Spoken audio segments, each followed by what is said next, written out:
The train headed for Sunset City will be departing soon.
Hello, everyone. Welcome back to Sunset City, a Sonic podcast for the classic and modern age. Over here on the far end, we have our resident Sonic fan who actually just uploaded a Sonic video, Nick.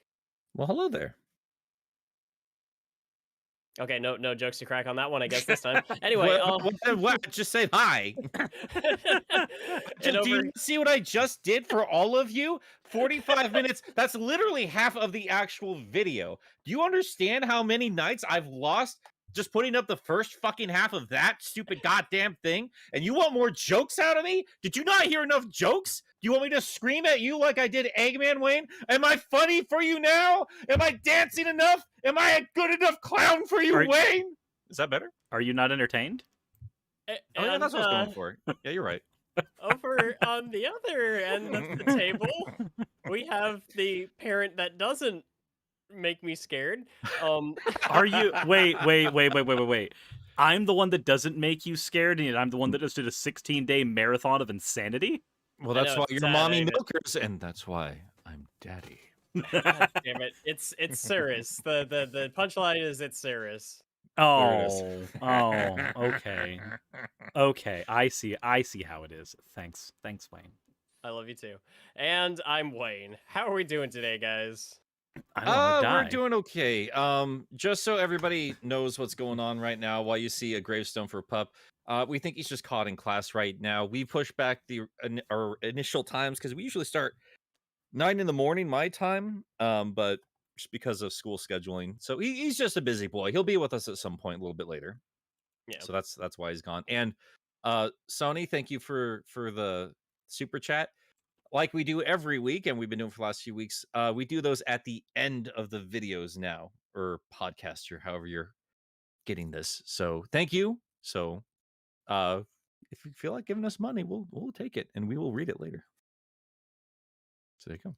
Woo! All right. So yeah, hopefully Pup can join us sooner rather than later. But we've been wanting to just get a little more consistent with what time we go live and everything like that. So it's kind of important to just go ahead and get started. That said, we do have some Sonic news to go over today, don't we? Just to kick things off. Just a little bit. Yeah, not a great deal. And I'm stealing all these from Sonic Stadium. I really like this website. These guys are really good about getting any minute little stuff there. So there's some stuff you can either buy or pre-order right now. There's a Sonic holiday sweater and mug on the US and UK Sega shops online. There is a supersonic rubber duck from those tubs, like video game character rubber ducks. That's going to be up on sale. It's frustrating to me. I love stupid crap like this. I adore dumb shit like rubber ducks that look like characters I enjoy. I don't own any of them yet. I would gladly own a supersonic rubber duck. I mean, it's actually the only one of the rubber ducks so far that actually is the color of a rubber duck. And I can't buy it. It's only up at Sega Shop Europe. It's not in the US. It's ridiculous. Just get force Pup to send you one. Yeah, I mean, we're gonna probably be doing a box swap at some point. Oh, there you go. There we go. And the last little tinier thing before we have things to actually talk about, Classic Sonic is on Sonic Racing on Apple Arcade, a game I literally forgot exists. Yeah, I thought that was something that was coming out. I didn't realize it already launched. But it's on Apple Arcade, so who cares? Oh my god.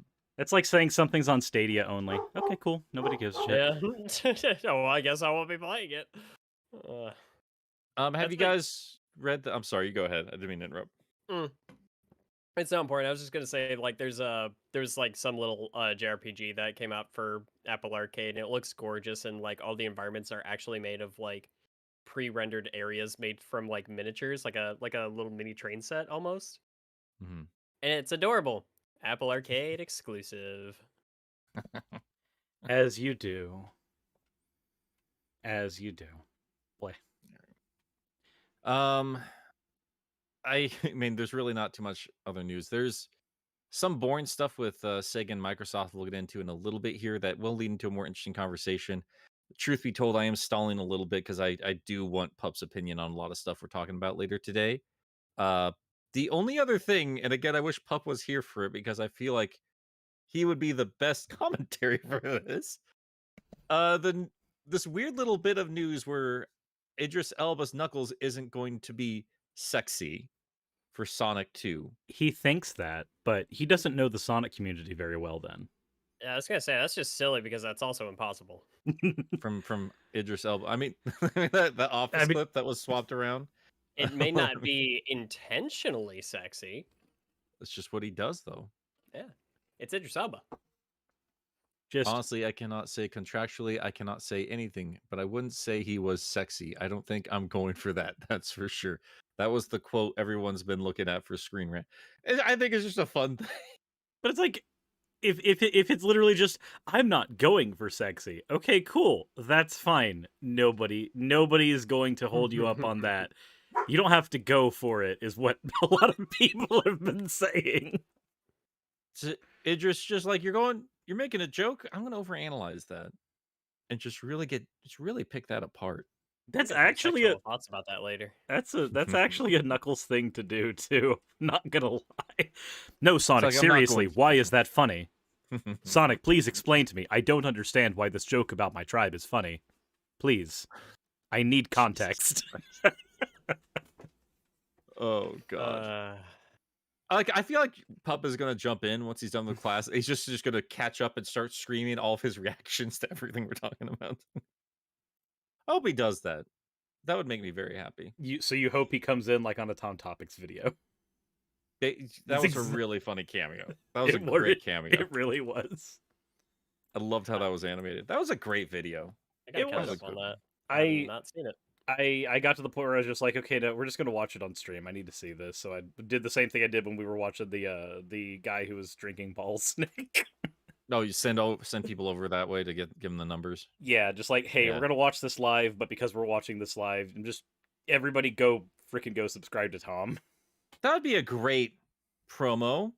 Get Sonic to tie in with balls energy drink. Hey, Sonic is in a ball in Super Monkey Ball. Not untrue, but I think isn't he just a spin? Why isn't he just curled up? Look, for the same reason he's in a car in other games. I don't look. This has been a dilemma since the Game Gear. Sonic Drift. Why is he in a car? I mean, it was funny when Wreck-It Ralph said it like 8 years ago. So okay, so for everybody who doesn't know, there's this energy drink me and Nick looked at called Orbits. I think the Orbits was the one, and they have That's these what I like was talking about. Yeah. they have these like little floating balls in them. Why can't we bring that back? But the floating balls are rings. It's got floating ball. So what is it? Just energy boba? Well, no, Orbits was this drink in the 90s when they were just trying to just make some random stupid shit just that looks good on a shelf, eye catching. It was just little balls that were what's not transfixed. What's the word I'm looking for, Suris? Suspended. Thank you. Yes, suspended in like mid liquid. They were like it was surreal to see. I distinctly remember as a kid, and of course I'm all about that, so I bought it. I don't remember what the drink tastes like, but I can tell you what those balls taste like when you bite into them, and they were horrible. I I thought don't I poisoned myself. I have just provided a link, or not a link, but a picture for Wayne for context. I can't. My Discord's not letting me see anything. It's still just on a loading screen. We'll have to show it later. It's like drinking a lava lamp, and all the lava bits are just really tiny. It's now in Twitter. I will work around this. Okay. But I just don't understand why we don't have like that's a thing to bring back with the Sonic tie and just make all the little like orbs rings and suddenly it's perfect. It's perfect Sonic merch. So it's so weird, sir. It's like we keep saying that Pup's not here, but it sounds like he's yelling his ass off in the back of your. Apparently so. microphone. That's Krowlith is just having a good time cosplaying Pup. What the hell is this? Oh, are you seeing it? The future, Wayne. That's what it is. Let's blow the planet up before we can reach it. All right. Thanks, Eggman. Jeez. Yeah, I've stalled all I can. I don't know where Pup is. Hopefully he'll show up and have something interesting to say. Last little things to talk about in terms of Sonic stuff you can buy. Humble Bundle is offering a 30th anniversary bundle of Sonic related stuff. You get pretty much everything that's ever been available on Steam for anything Sonic related for about $10. So that's like Mania Forces. I thought the Humble Bundle was Racing. like $50. No. Humble Bundle is rarely, especially not Sonic stuff. This is not the first time they've bundled Sonic related stuff. Okay, because I remember specifically linking that over, and like it was $52 when I checked on the Humble store. You checked wrong, my friend. There's no way that would be $52. I guess we could just click the link and find out, couldn't we? We could. That's the thing that could be done. But no, I mean, you can. Humble Bundles are you can give them whatever you want, but there are certain tiers that'll get you more things. That's the Humble Choice bundle specifically. They have other bundles that don't follow that. I'm talking straight up like what I remember from Humble Bundle here. Let's not get it confusing. It's $10 is the tier for Sonic here. It'll get you everything, and that's a very good deal. So if you don't have that shit on Steam, definitely worth it. I am a sad man, so I literally own all of these games, all physically on consoles and on. Well, not Sonic 4, obviously, but yeah, you own them all already. Yeah. if they ever do like if Limited Run ever does a physical edition of Sonic 4, are you gonna buy it, Nick? Oh yeah, 100%. Are you kidding me? All right. Okay, I see which. Can you imagine the you're talking about ballsiness now. of that? That'd be crazy. And we're back to talking about balls. Yeah, always. Of course. Sonic the Hedgehog. We're always here talking about hedgehog balls. That's Wayne. why, Idris, you can't help but be sexy when Sonic's involved. Uh, Because there are always Balls. balls. And All right. this is why Adventures of Sonic the Hedgehog was a fetish cartoon. Man. This is exactly why. Anything with talking animal people became a fetish cartoon. Let's be real. That defined so many sexualities. My God. Well, look at our cat boy right now. I mean, Look, yeah. Look. Oh, look at that disgusting creature. Don't do what Pup did, where he just puts it no, breasts are temporal. What is your dog so mad at? So Raz Like- was at a hospital checkup today to see what's Uh-huh. going to be happening with her surgery, and As she is not home yet, Growlithe is very antsy. Every noise sounds like Raz pulling in. And she'll be pulling in probably in the next 3 minutes anyway, so that might actually just be Raz. I don't know. Oh, fair enough. All right. So sorry, Pup, wherever you may be, but we're gonna have to just jump into our main topic.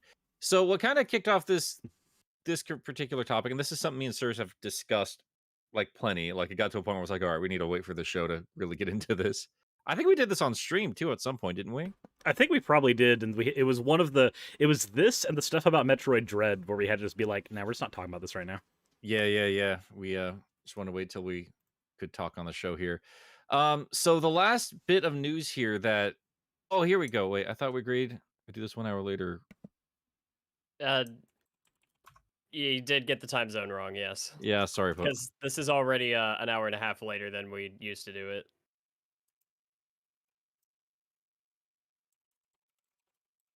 Yeah, sorry. Yeah, big oof there. Oh well, Pup will get on here at some point. Yeah. So we'll have. He'll come barging in angry at us now. Now we'll figure. Yeah, we'll figure it out. It's no. This is not true. Past 3 weeks. Tell him. Past 3 weeks. I've got it pulled up on my phone now, because my computer's being stupid. Yeah, I don't know. We're not doing this right now. We're in the middle of a show. Yeah.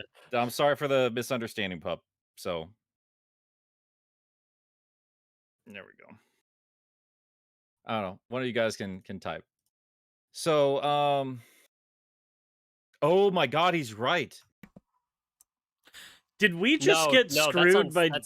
That's on Sunday. For us, It's on Sunday. Didn't it change? Oh wait, no. The time zone's changed till Sunday, right? For us, it's already changed for him. Apparently, theirs already went back. I was under some weird notion. Well, that wouldn't make any sense, would it, Wayne?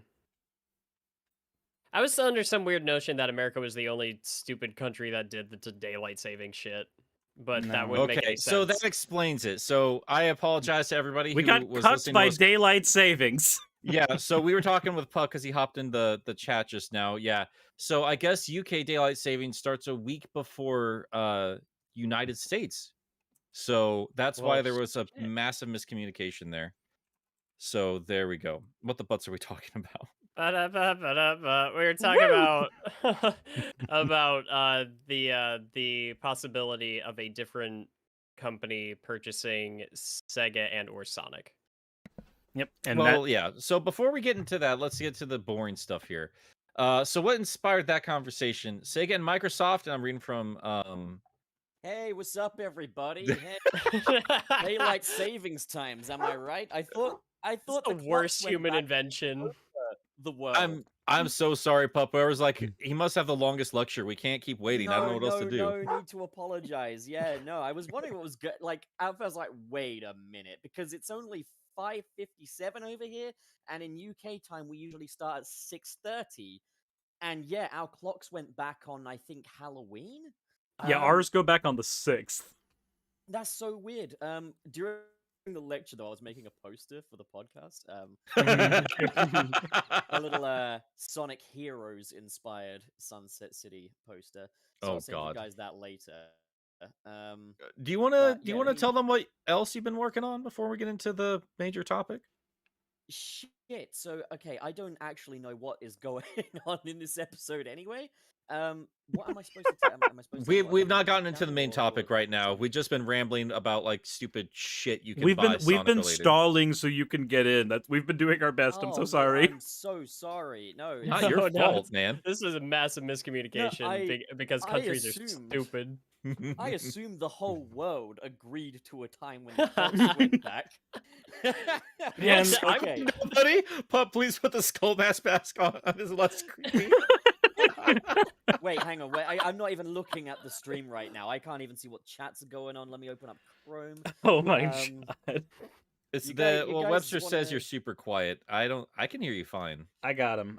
It's the recording side on my end. I had Pup turned down during the subathon because it Right. didn't equalize with everybody else, but now I got to turn it back up for Sunset. Because That's I my was bad. yelling Is at Wayne is so it because loudly. we were yelling about superheroes? But you see here, I wasn't actually there for that particular conversation, so Oh, it's that's not all That right. that never happened because everyone was super polite and civil that entire time you were gone on your subathon. I'm. Because me and Pup Okay, let's. watch the house dutifully, and we can be trusted to babysit again in the future. Wayne I. can't. But like, Hmm. yeah, like Nick and I, yeah, we can house sit.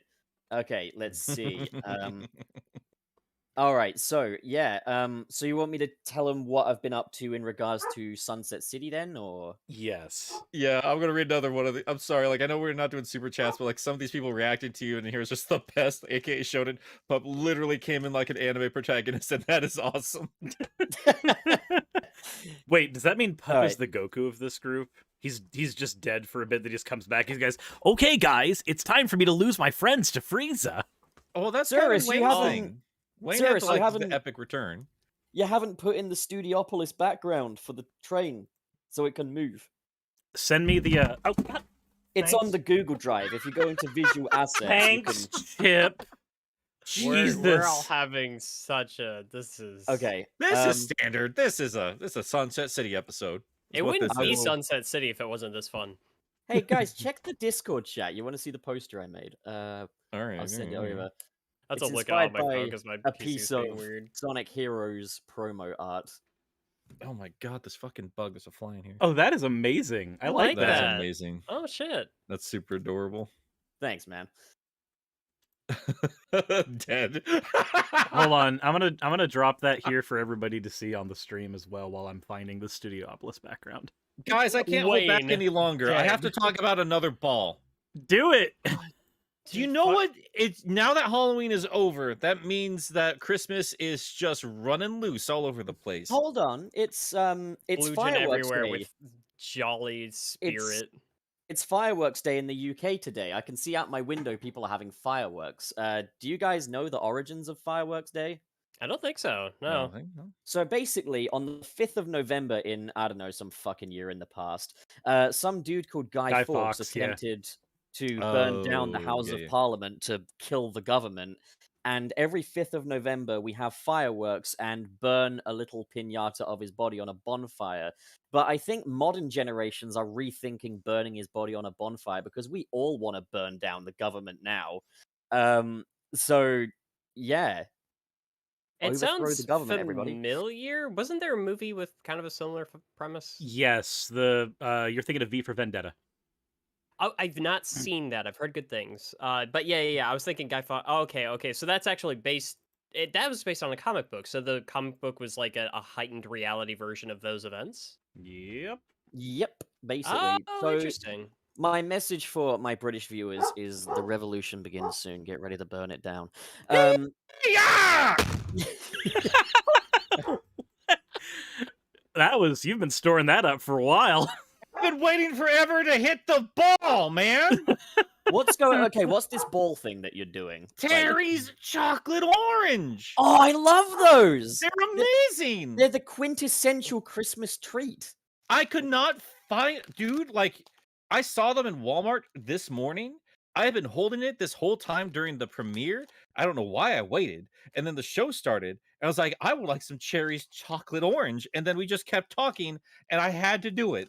And I had to interrupt everybody to. Are these Y'all usually are- available in America, or do you need me to send out a care package? They're only available during Christmas time. I was about to it's say- similar to here. Y'all are gonna hate me. What is this? A Terry's chocolate orange is like this orange flavored chocolate replica of an orange. Oh my If that God. makes it's in Oh these my little God, so- segments that you break off and shit. So And, I have a Jurassic Park coaster, and I hit it on that, and I broke it in two. It's alrighty. it's a made out of power- like a cheap concrete or something, and I God. broke it in two with the Jesus, fucking chocolate. Look at you being Hercule over there. Look what this chocolate is doing to you. You were thinking so much about what you could do to open up this chocolate that you didn't think you didn't stop to think if you should. Here's So- the thing. Last Go on. thing. This is the exciting thing, and I don't know if you've noticed this before, but it's new for me. This is a chocolate with Pop Rocks in it. Yo, what? They Wait, your make chocolate orange has the Pop Rocks? This is the first time I've ever seen, because Terry's always looked so fancy Yeah. and European. It I never doesn't thought they'd do usually anything have. like It doesn't typically have Fun. Pop Rocks in it here. that's exactly. This is the first time I've ever seen it, so I bought that variety along with the regular. Ah. I Are gotta we hunt ready? this down. There you go, Suris. Now you just have to put it in the background, and then it will work. It takes There just we a go. second because It's when loading, you it's loading. drag it in, it drags onto the top layer. So, what a folks, drag. in the chat, we have an announcement to make. Yes. You can now visit the Sunset City gift shop to get yourself some Sunset City merchandise. Basically, we're asking for more money. So, Oh wait, that's the thing. Like now? Yeah, you should It probably is, give us and- you should probably give us a link to that. Pup. yeah, I'm gonna do that. Fuck. But basically, Wait, you're gonna fuck right here in Sunset in in- front of everybody? shut the Oh. fuck up, Suris. Okay, All so right. this I guess time, we have to. in exchange for your money, you get in return, you can get a Sunset City themed mug, this time with a royalty free sun shape as opposed to the Sonic head. You can get drinkwares for your Nick milk, including a milk bottle. You can get B Theory shirts, as well as posters and more. So if you want to get some horrible items that you'll most likely never use, but we encourage you to by all means, do that. I'm not a good salesman, am I? But like, the link is pinned in the thing. If you go on our link tree, which is on our YouTube homepage, which is the timetable for trains in Sunset City, you can reach the gift shop. See, it's like an actual little fucking train now. Isn't that just brilliant? The picture that was shared in the stream, Lulu, maybe we will make that a poster. I don't know. Depends what everyone thinks. But yeah. I'd say it should be Man. a poster. I can't remember the last time I've had Pop Rocks in my mouth. This is amazing. Nick See, just it's like eating here. y'all always have these conversations while I'm at work or like unconscious, and I never have the energy to go back and read through everything. So it's like this is all news to me too. I saw like Pup sharing around some ideas for merch. I didn't know they were already a thing. It's like fireworks day in my mouth. He's just gonna stay on that this whole time. He's loving it.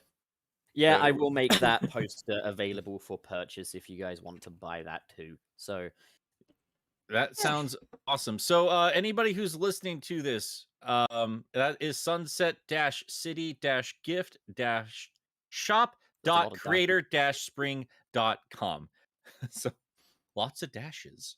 There you Well, go. of course, there's a lot of dashes. It's Sonic. Well, fucking swear to God. Oh God, that's beautiful. I I really do like. I know I'm a big green boy, but I really do like all the purple and just the nice sunsetty look that you put together for us. It's so our long color ago. scheme. It's very To pretty. be fair, like when I did it, it was completely orange. You were the one that introduced the purple, I believe. I don't remember any of this. Anyway, good job.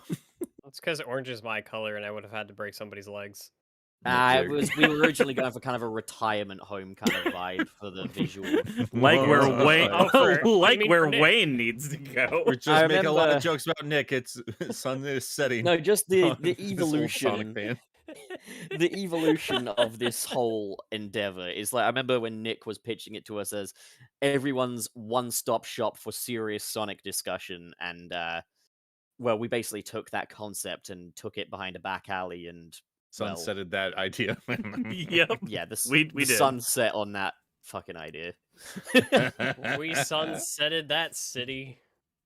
So should we actually talk about Sonic? No. Nah. Yeah, why the fuck would we do that? Let's have another day off and watch Suris eat biscuits in his basement again. But people have been doing that for 16 days. They need a break. No, Oh, God. fuck you. You eat biscuits for our entertainment. I can't I believe would- you're back on the internet. I thought you would America. swear it off. I would Yeah. like to say that we're swapping over today's live stream over to Twitch instead. Sir, so you go with hosting? God fucking Someone's It didn't. Come So on, make your viewers pay you to say more pervy shit and then say I- how horrible people they are. Arr, bitch. Ooh, ooh. I legitimately I tried to let out a primal scream and Discord cut me off because it has a peak filter. Yeah, we warned Pup not to do that, and now you've broken, you goofy cat boy. But I didn't Get break your it dick out, because Suris. because I could be lying to you. Discord cut me off. There's no way to know. So, Suris. so Sonic the Hedgehog exists. I hate him. Don't we all? So this little bit of news here. I think I actually closed up the spot there, and it's not the most exciting thing on the planet. But Sega and Microsoft are doing a joint venture thing here. Sonic Stadium, just to give you like the headline here, it says Sega and Microsoft forming strategic alliance with Azure cloud platform. And they basically go on there. It's all business technical jargon here, but long and short of it, these two these two corporations are working together for some super game nonsense. It's very vague. We don't actually have any information. It does not mean Microsoft is buying Sega. You can look back at the past couple of years and you can find like a really healthy relationship between Sega and Nintendo, Sony, or Microsoft, because that's what they do. Like that's how they're surviving as well as they are. It's just staying really, really friendly with the big dogs right now. But it does bring up the conversation every single time Sega flirts with one of the big console makers. The idea that Sonic will be sold or Sega will be sold. I don't know if that would be the case. I don't know if there's any need for it. I don't think there is any need for it. Sega's not in the dumps the same way that they felt like when they were in the console market. Well, that's part of the reason why I wanted to talk about it, because we did have this discussion before. With that mindset, would you say that Bethesda was in the dumps when Microsoft bought them up? So the difference between those two things for me is that where Bethesda was concerned, the majority of their sales were already on Microsoft things anyway, whether it be PC or whether it be Xbox. So that was already a thing that made sense. There was already a bit of a combination of those two, especially whenever modding was brought up. You always had Bethesda products. Well, on PC. that's not my point. My point was Bethesda looking like it was like in financial dire straits? I don't think that's enough of a reason to buy up a company. I don't think these companies would purchase a smaller one with the idea of making less money. Mhm. You know, so I would assume that any one of them, Nintendo, Sony, or Microsoft, they would buy Sega for a specific purpose, and that's kind of what I wanted to explore. If you guys would indulge those thoughts and commentary. So while there is certainly not, you're right that it's more than just like the company being like about to bottom out and being saved in by Daddy Microsoft in this particular case. The other side of this though is what would there be specifically to be gained if this were to be a thing?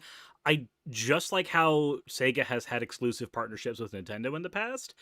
I don't think there's anything really to be gained outside of an exclusive partnership for basically media's sake where this is concerned. I don't think that more would be gained by them going, okay, well now we're owned by Microsoft, especially since unlike Bethesda, Sega has mascot viability, and there would be a conversation to be had about the last major company that Microsoft bought with mascot viability and what happened to its mascots specifically, and that would be Rare.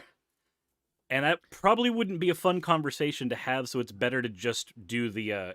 it would be better not to have the buyout conversation because of the Rare PR, I would think. Well, I know, Pup, you had very specific thoughts about... I mean, we'll just jump into Sega. Like, what does Sega look like if Microsoft bought them? Pros and cons. Pup, you had very specific thoughts on that you sound like you wanted to expand upon last time we talked about it privately. Well, I guess I did.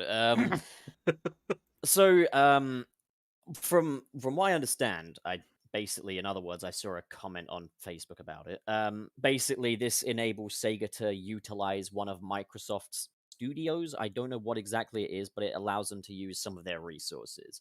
Now, as I've said in our chat, I don't think this means anything for Sonic. I think we are kind of I think the whole age of Sonic and exclusivity is looking like it's behind us.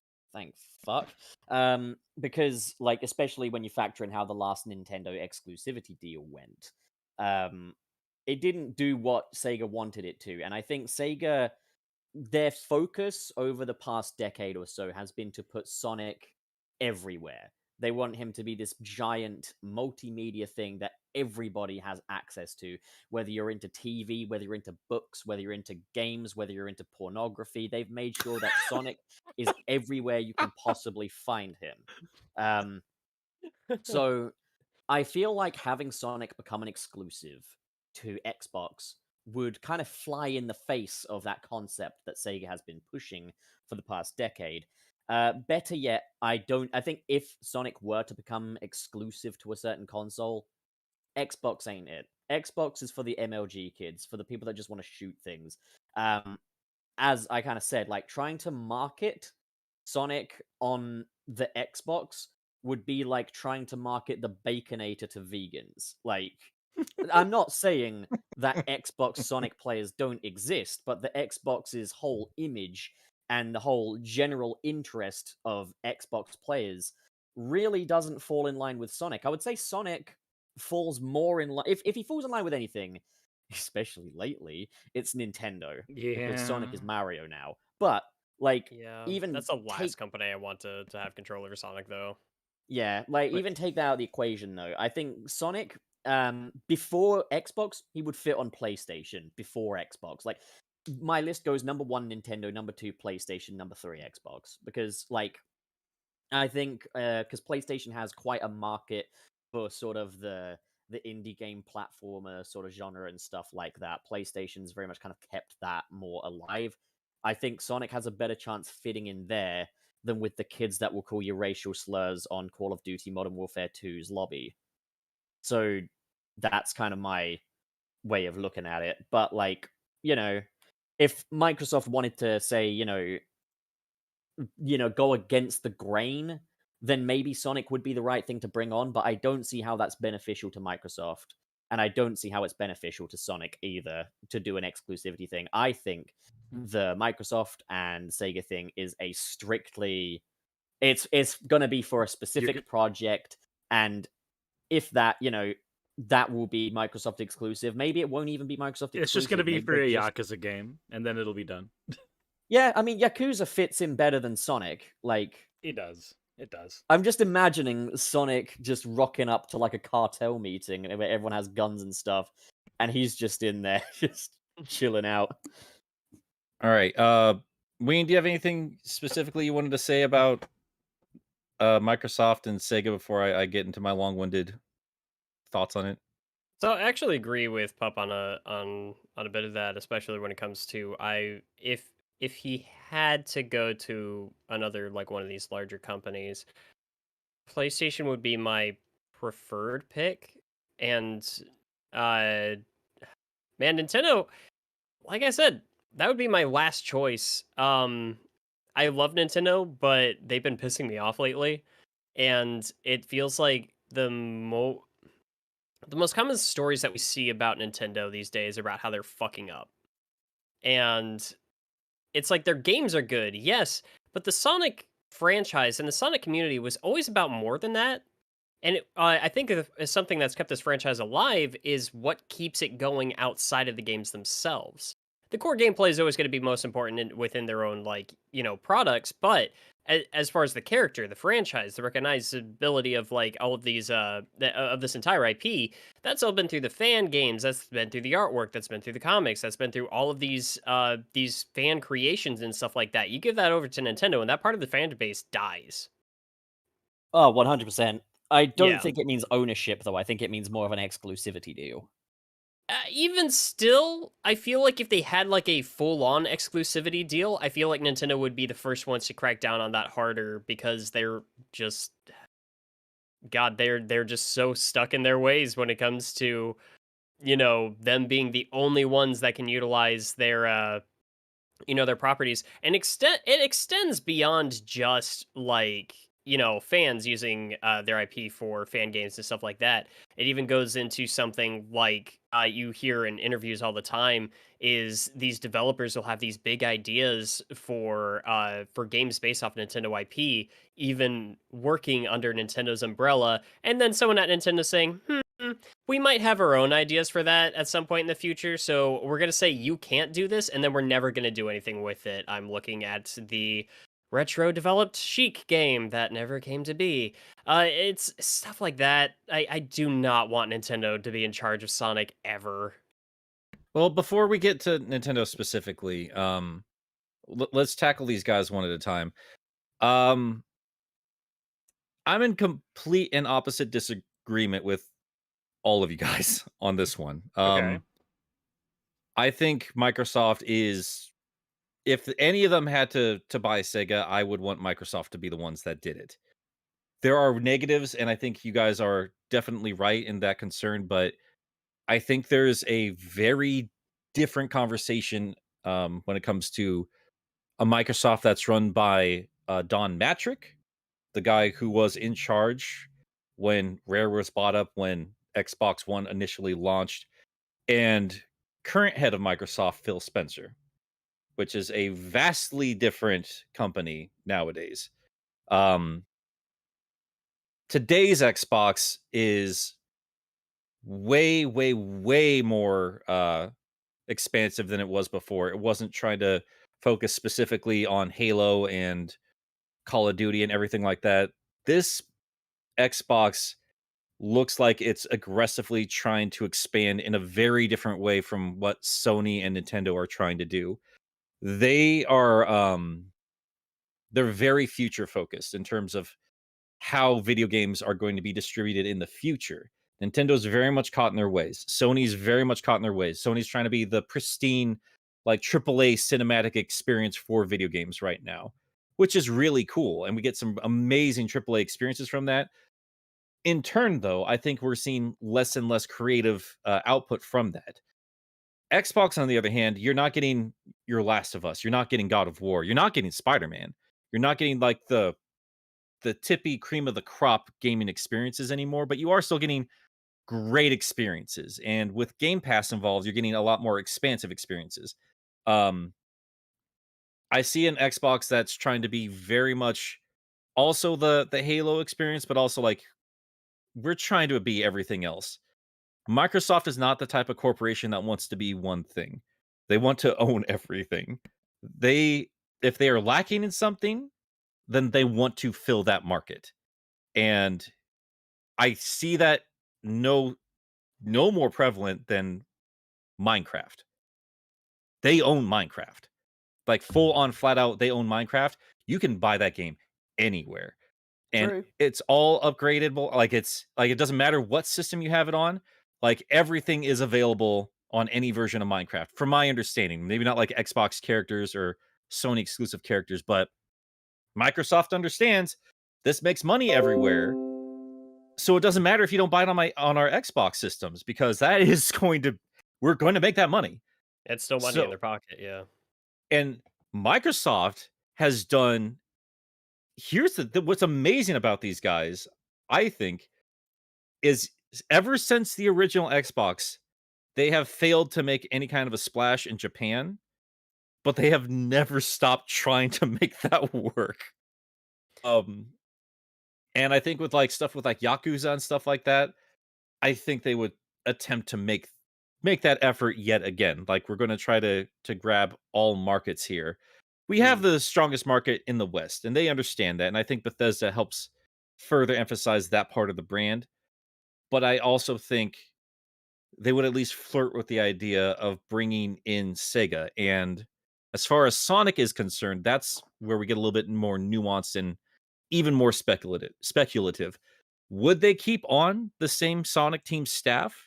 I would hope Or not. would they take the branding of Sonic, which is, as much as I love Banjo, way stronger than Banjo? Um, and what would they do with that?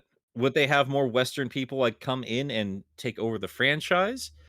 Would they, keep Azuka on to, keep running the show? I'm not sure, but I guess ultimately, like, regardless of how we look at whatever giant corporation takes over, if they ever did, um, I ultimately would like just a better development team on there.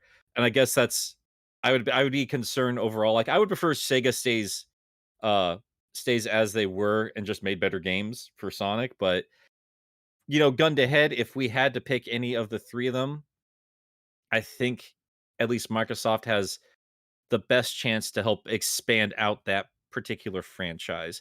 But those are my 2 cents on that front. I don't see it as this doesn't fit in with the Xbox brand. This is how we expand the Xbox brand. Well, because and you do have a point that, like, what is the Xbox brand now has been completely different than what it used to be. Yeah. I mean, also, I just want to clarify, because I think the chat are really getting the wrong idea as well. This isn't in reference to buying Sega. I know there were rumors of this in the past, but this isn't in reference to buying Sega. What this actually is a collaborative effort between Microsoft and Sega. Like, what's actually happening is, I think they're developing projects together. That doesn't mean it's going to be all Sega projects developed by Microsoft. It just, if you ask me, if you ask me who I'd want Sega to collaborate with on a Sonic game, it'd be Insomniac Games or Toys for Bob. But Insomniac Games would make it a PlayStation exclusive, so that wouldn't be a good idea. Well, they would have to. I mean, Sony owns Insomniac. Yeah, and Insomniac only developed for PlayStation full stop. So I guess They flat out bought them out recently. Yeah. Yeah. The ideal collaborator would be Toys for Bob for me, because they did Crash 4 and Spyro Reignited. Yeah. So you'd want a Western-based team working on Sonic, it sounds like. Hell yeah, I'd want a Western-based team working on Sonic. Wouldn't I be a find the terrible Western idea. Sonic projects to be better in general. And I think Sega USA has a much better idea on what this franchise is and can be. Although, yeah, no, I'm going to stand by that, I think. Like, yeah. M Bonnie's in here. Mania wouldn't exist if Nintendo had a say. I'd like to expand on that. I need to pick his brain about that at some point here. Yeah, there's and there's always pros and cons here. And again, like, if we look back at what Microsoft has done in the past, I think that is very telling. I mean, these aren't people. Like, Nintendo's going to be stuck in their ways, but like these are still, like, the end of the day, they're trying to make money. And they're going to do what they can to make money. And if there's not money to be made, they don't fuck with it. Banjo's just been around, like, in Smash Brothers or in, like, re-releases and rare replay stuff like that, but they've not really bothered to spend the millions upon millions of dollars it would cost to make another AAA giant platforming Banjo game, because they probably don't see their money being in there. So that is, of course, like, something to look at and worry about. I think Microsoft would at least pony up for another 2D game for Sonic. I would hope they would back a nice chunky AAA Sonic experience, like, understand, like, the brand power behind the Hedgehog and take advantage of that to really emphasize this is a Microsoft brand.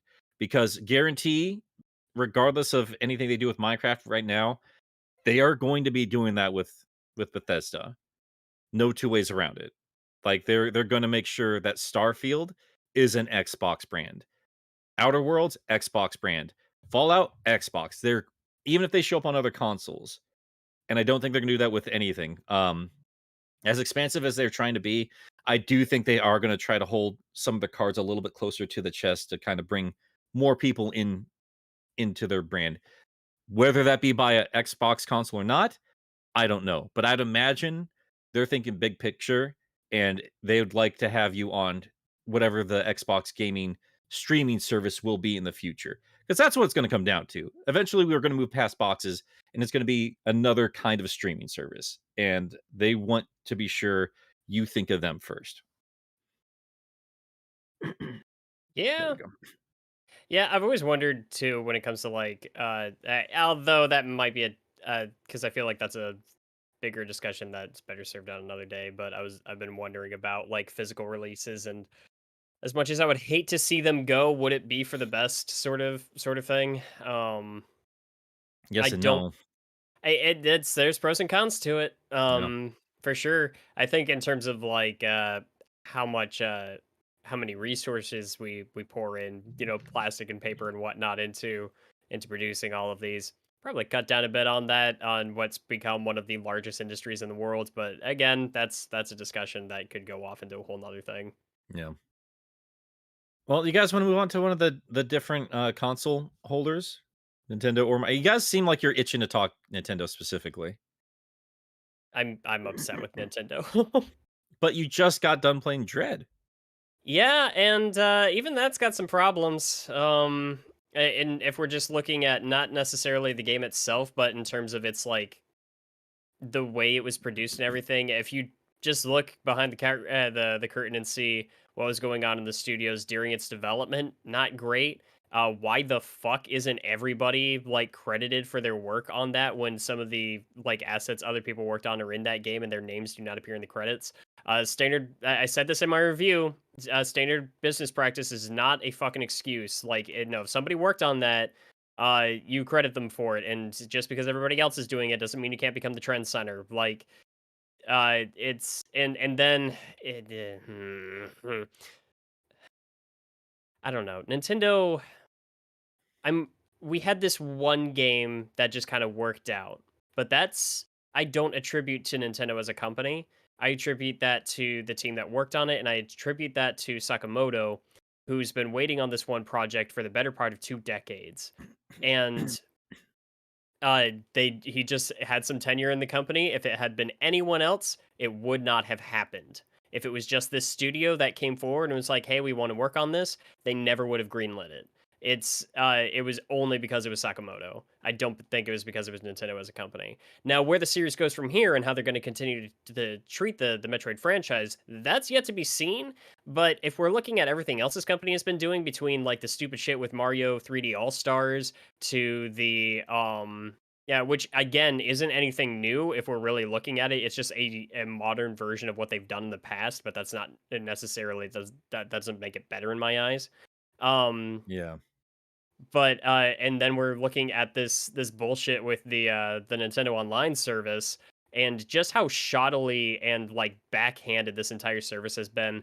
And I don't care how tinfoil hatty it sounds. I still absolutely believe that the only reason there is an option for paying for a year-long subscription and no options for paying it monthly is entirely because they knew the quality, the shit they were putting out, and that people would just unsubscribe, and that they just want to lure people in and then fix it later. Yeah. That's what Nintendo as a company has mean to me, and then all these just constant fan projects and everything getting shut down on a like basically on a weekly basis. We see a new article of something like this. I get it, legally they have the right, that, but it's just like it's the so conversation. poisonous. The conversation has never been about can they do this. People always try to insert that, and they're like, they're a company. It's within the right. I don't give a shit that it's their right. Yeah, I give no, a shit fuck that that. it sucks. Yeah, I don't. I'm kind of over the corporate apologizing for Nintendo in terms of that. Like they make some great games, but they need to get on it. This is still in line. God, frog in my throat. This is still in line with Nintendo as they've always been. Like, how long did we have to spend with the Nintendo Partner Program on YouTube, for fuck's sake? And that's my thing. And I'm sorry for taking so much time on this, but No, it's it's like, fine. but I've always been an enormous Nintendo fan, so it's just kind of like this big thing for me where I'm finally coming to this point where I'm just really fed up. Is that this has been the status quo for a while, and it's not even just that they make really good games; they make some of the best. And for them to constantly just be, we keep letting them get away with this, and it's gotten to be a bit too much, and we're dealing with the consequences. And I think they'll continue to get away with it. I'm just not happy about it. Well, I think it's very strategically done, like, because they know there's stuff that the hardcore fans are going to get pissed about, but they'll still make the money, and then they will drop something that completely distracts everybody. Everyone's pissed about NSO. Well, don't worry, because Dread is back. Oh, everyone's upset with the amiibo garbage with Skyward Sword, or the fact that that old fucking game, which is just emulated, not that much has been done with it, and it's back out for $60, $84 if you get that fucking amiibo with it, if you can find it. Well, don't worry about it. We're going to talk about the Mario movie now. They know what they're doing. Like, this has very much been what Nintendo has always done. They've Yeah. been very manipulative with their fan base. And yes, they put out amazing quality stuff, but Amazing God, quality dude, like, games specifically, but the actual like their service, their hardware, everything else, like they still haven't solved drift. They still Yeah. haven't solved drift. they haven't. It's not a matter of solving it now. It's like it's a legal thing at this point. The fact Like- the fact that that was an issue in the first place was unacceptable.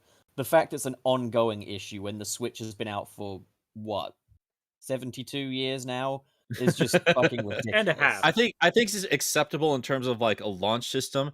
I'm a little bit more forgiving with launch systems, but I'm also with the understanding that they're going to follow the Microsoft route, which is like everything red ringed.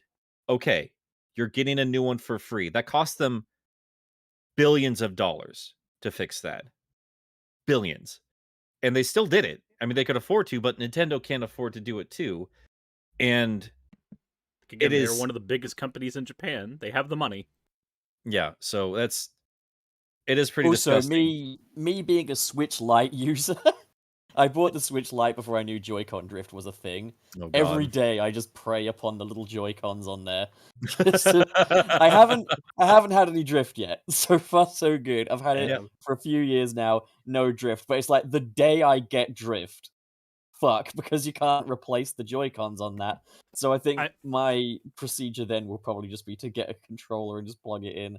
But I'm dreading it. I hate the My, fact that I've gone through 3 Joy-Con, or my three left Joy-Cons so far. Yeah, I've gone through 2. I've sent them both into Nintendo, and that's the thing though, because I send it into Nintendo because I have bought their fucking Nintendo Switch. I've played their video games. I bought their latest big release. I spent $60 on a game that I think it's worth $60, but every other company would have sold that for $40. Yeah. And the thing is, we're gonna keep buying stuff. Like that's I know I'm a massive hypocrite, but when Breath of the Wild 2 comes out, I'm day one. I'm day one for that too. Yeah, That's the problem with Nintendo is like quality products, piss poor overall customer service. Well, the Yeah. thing, but the thing is though, it's not quality products though. It's quality games. True. Everything else that they've been doing right now has been garbage. Because the Switch is a wonderful console in concept. It's a wonderful console in execution, but mechanically, the things that it does have been done before, can be done infinitely better, and they choose not to. And I'm actually curious, Wayne. Let me know what the lifespan ends up being on the Joy-Cons for your OLED system, because Oh god, they haven't fixed it. I may be the wrong person to ask on that because I've been cursed with brilliant luck when it comes to JoyCon Drift. I had JoyCon Drift. So I bought the original model of Nintendo Switch the night they came out. And I rocked the same pair of Joy-Cons for the entire run up until I traded it in after buying the OLED. I had drift once. I got a Q-tip and cleaned out the little socket with some rubbing alcohol. Never had that problem again. I'm not saying the problem doesn't exist. I'm just saying I'm really lucky. well, and that's I've heard all fair. those little fixes. My thing is that I am curious about how long the OLED's Joy-Cons are going to last specifically, because my thoughts, and this is tinfoil hatty, but my thoughts are that the OLEDs will end up not having Joy-Con drift, as if Nintendo has been able to solve this problem all along. I think do- we I would have do- had that fixed by now with more releases. We've had the Hyrule Sword and Shield, or just a shield design comes out. We've had new Joy-Cons come out since the drift started. That still And have that problem. well, I mean, the drift started within the first week of the system coming It out. did. Like Yeah, I remember sitting in my dorm room playing Breath of the Wild and seeing little articles pop up about people having problems with that. I'm just like, oh boy, hope that doesn't happen to me. No. And yeah, I mean, I remember when the OLED came out, people were kind of like dissecting the Joy-Cons on it, and they were looking into it, and they were like, "This is made more or less exactly the same as the Joy-Cons for the previous systems." So and I recall somebody saying that the same issue that was causing drift on the older Joy-Cons, in terms of like the build of the controller was still present. I think one thing that helps me is that I play about equally on split across the three modes, either handheld, docked to my TV, or on a kickstand. And on my TV or with a kickstand, I'm playing it with a pro controller or with, like whatever other controller I have, 64 SNES otherwise. So that might help contribute to the longevity of my Joy-Cons. And I know for me specifically, I really fell in love with the form factor of the controller. Whenever you just like shove the Joy-Cons into the gamepad little like grafting system they gave you, like I Yeah. really loved the form factor of that. So I used that exclusively for the first year and a half I had my Switch. I did not get a pro controller until I was forced to get a pro controller after my second bout of JoyCon Drift. That was when I finally got a pro controller, and that's So- what I use now. Oh, see, I didn't get a pro So, controller till guys, last year. What's up? Let's get back on track here. Oh yeah, sorry. So just on Nintendo specifically, it sounds like you guys have a lot of thoughts about how they're running the company currently. I think that is partially. I've been wondering about this, like how much of this is pandemic. I actually talked about this a little bit in part 2 or 3, however I split up the Sonic Colors video. But it does come down to current management. Because I'm noticing that they're not taking quite as much care, and I'm wondering how much of that is just because they can get away with it, like they can be a little less generous, like they were with Wii U. Like when you compare the Twilight Princess remake or re-release compared to Skyward Swords, like you got an amiibo and the retouched up game for $60 all in one package. They did that for as opposed Wind to Waker. Skyward Sword. They did that for Wind Waker too, because you got the They Ganon figure did. with it. You So did. like, So hmm. all that said, I guess when it comes to Sonic, Nintendo is the very last company I want to touch Sonic. Yeah. I think they have the capability of making it as polished and refined as Mario.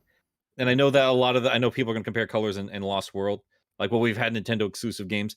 That's fine, but that's still made by Azuka's team. I'm talking about like a Nintendo internal team working on Sonic would be stellar if they put the thought and love and care that the series deserves to help it truly shine. I think Nintendo has the people to make the best Sonic game if they wanted to do it. We But just, I we just also have no feel way like- of feeling that they're going to. Well, here's the other Yeah, thing that's about it is like it is still the same set of people that refuse to put out a good Star Fox game, and The F-Zero is point, just left to waste away. And the last F-Zero game wasn't even developed by Nintendo; it was developed by Sega. Yeah, and The they point- flat out just won't. They will not make a new Star Fox game. They won't do it. They've literally remade the first game 3 times.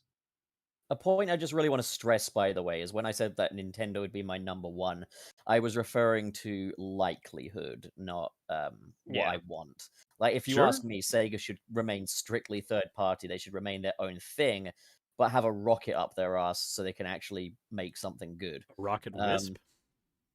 Would you just fuck off, okay? This isn't the day to do this. No, but What the fuck? but Jesus, who pissed in your peat rings?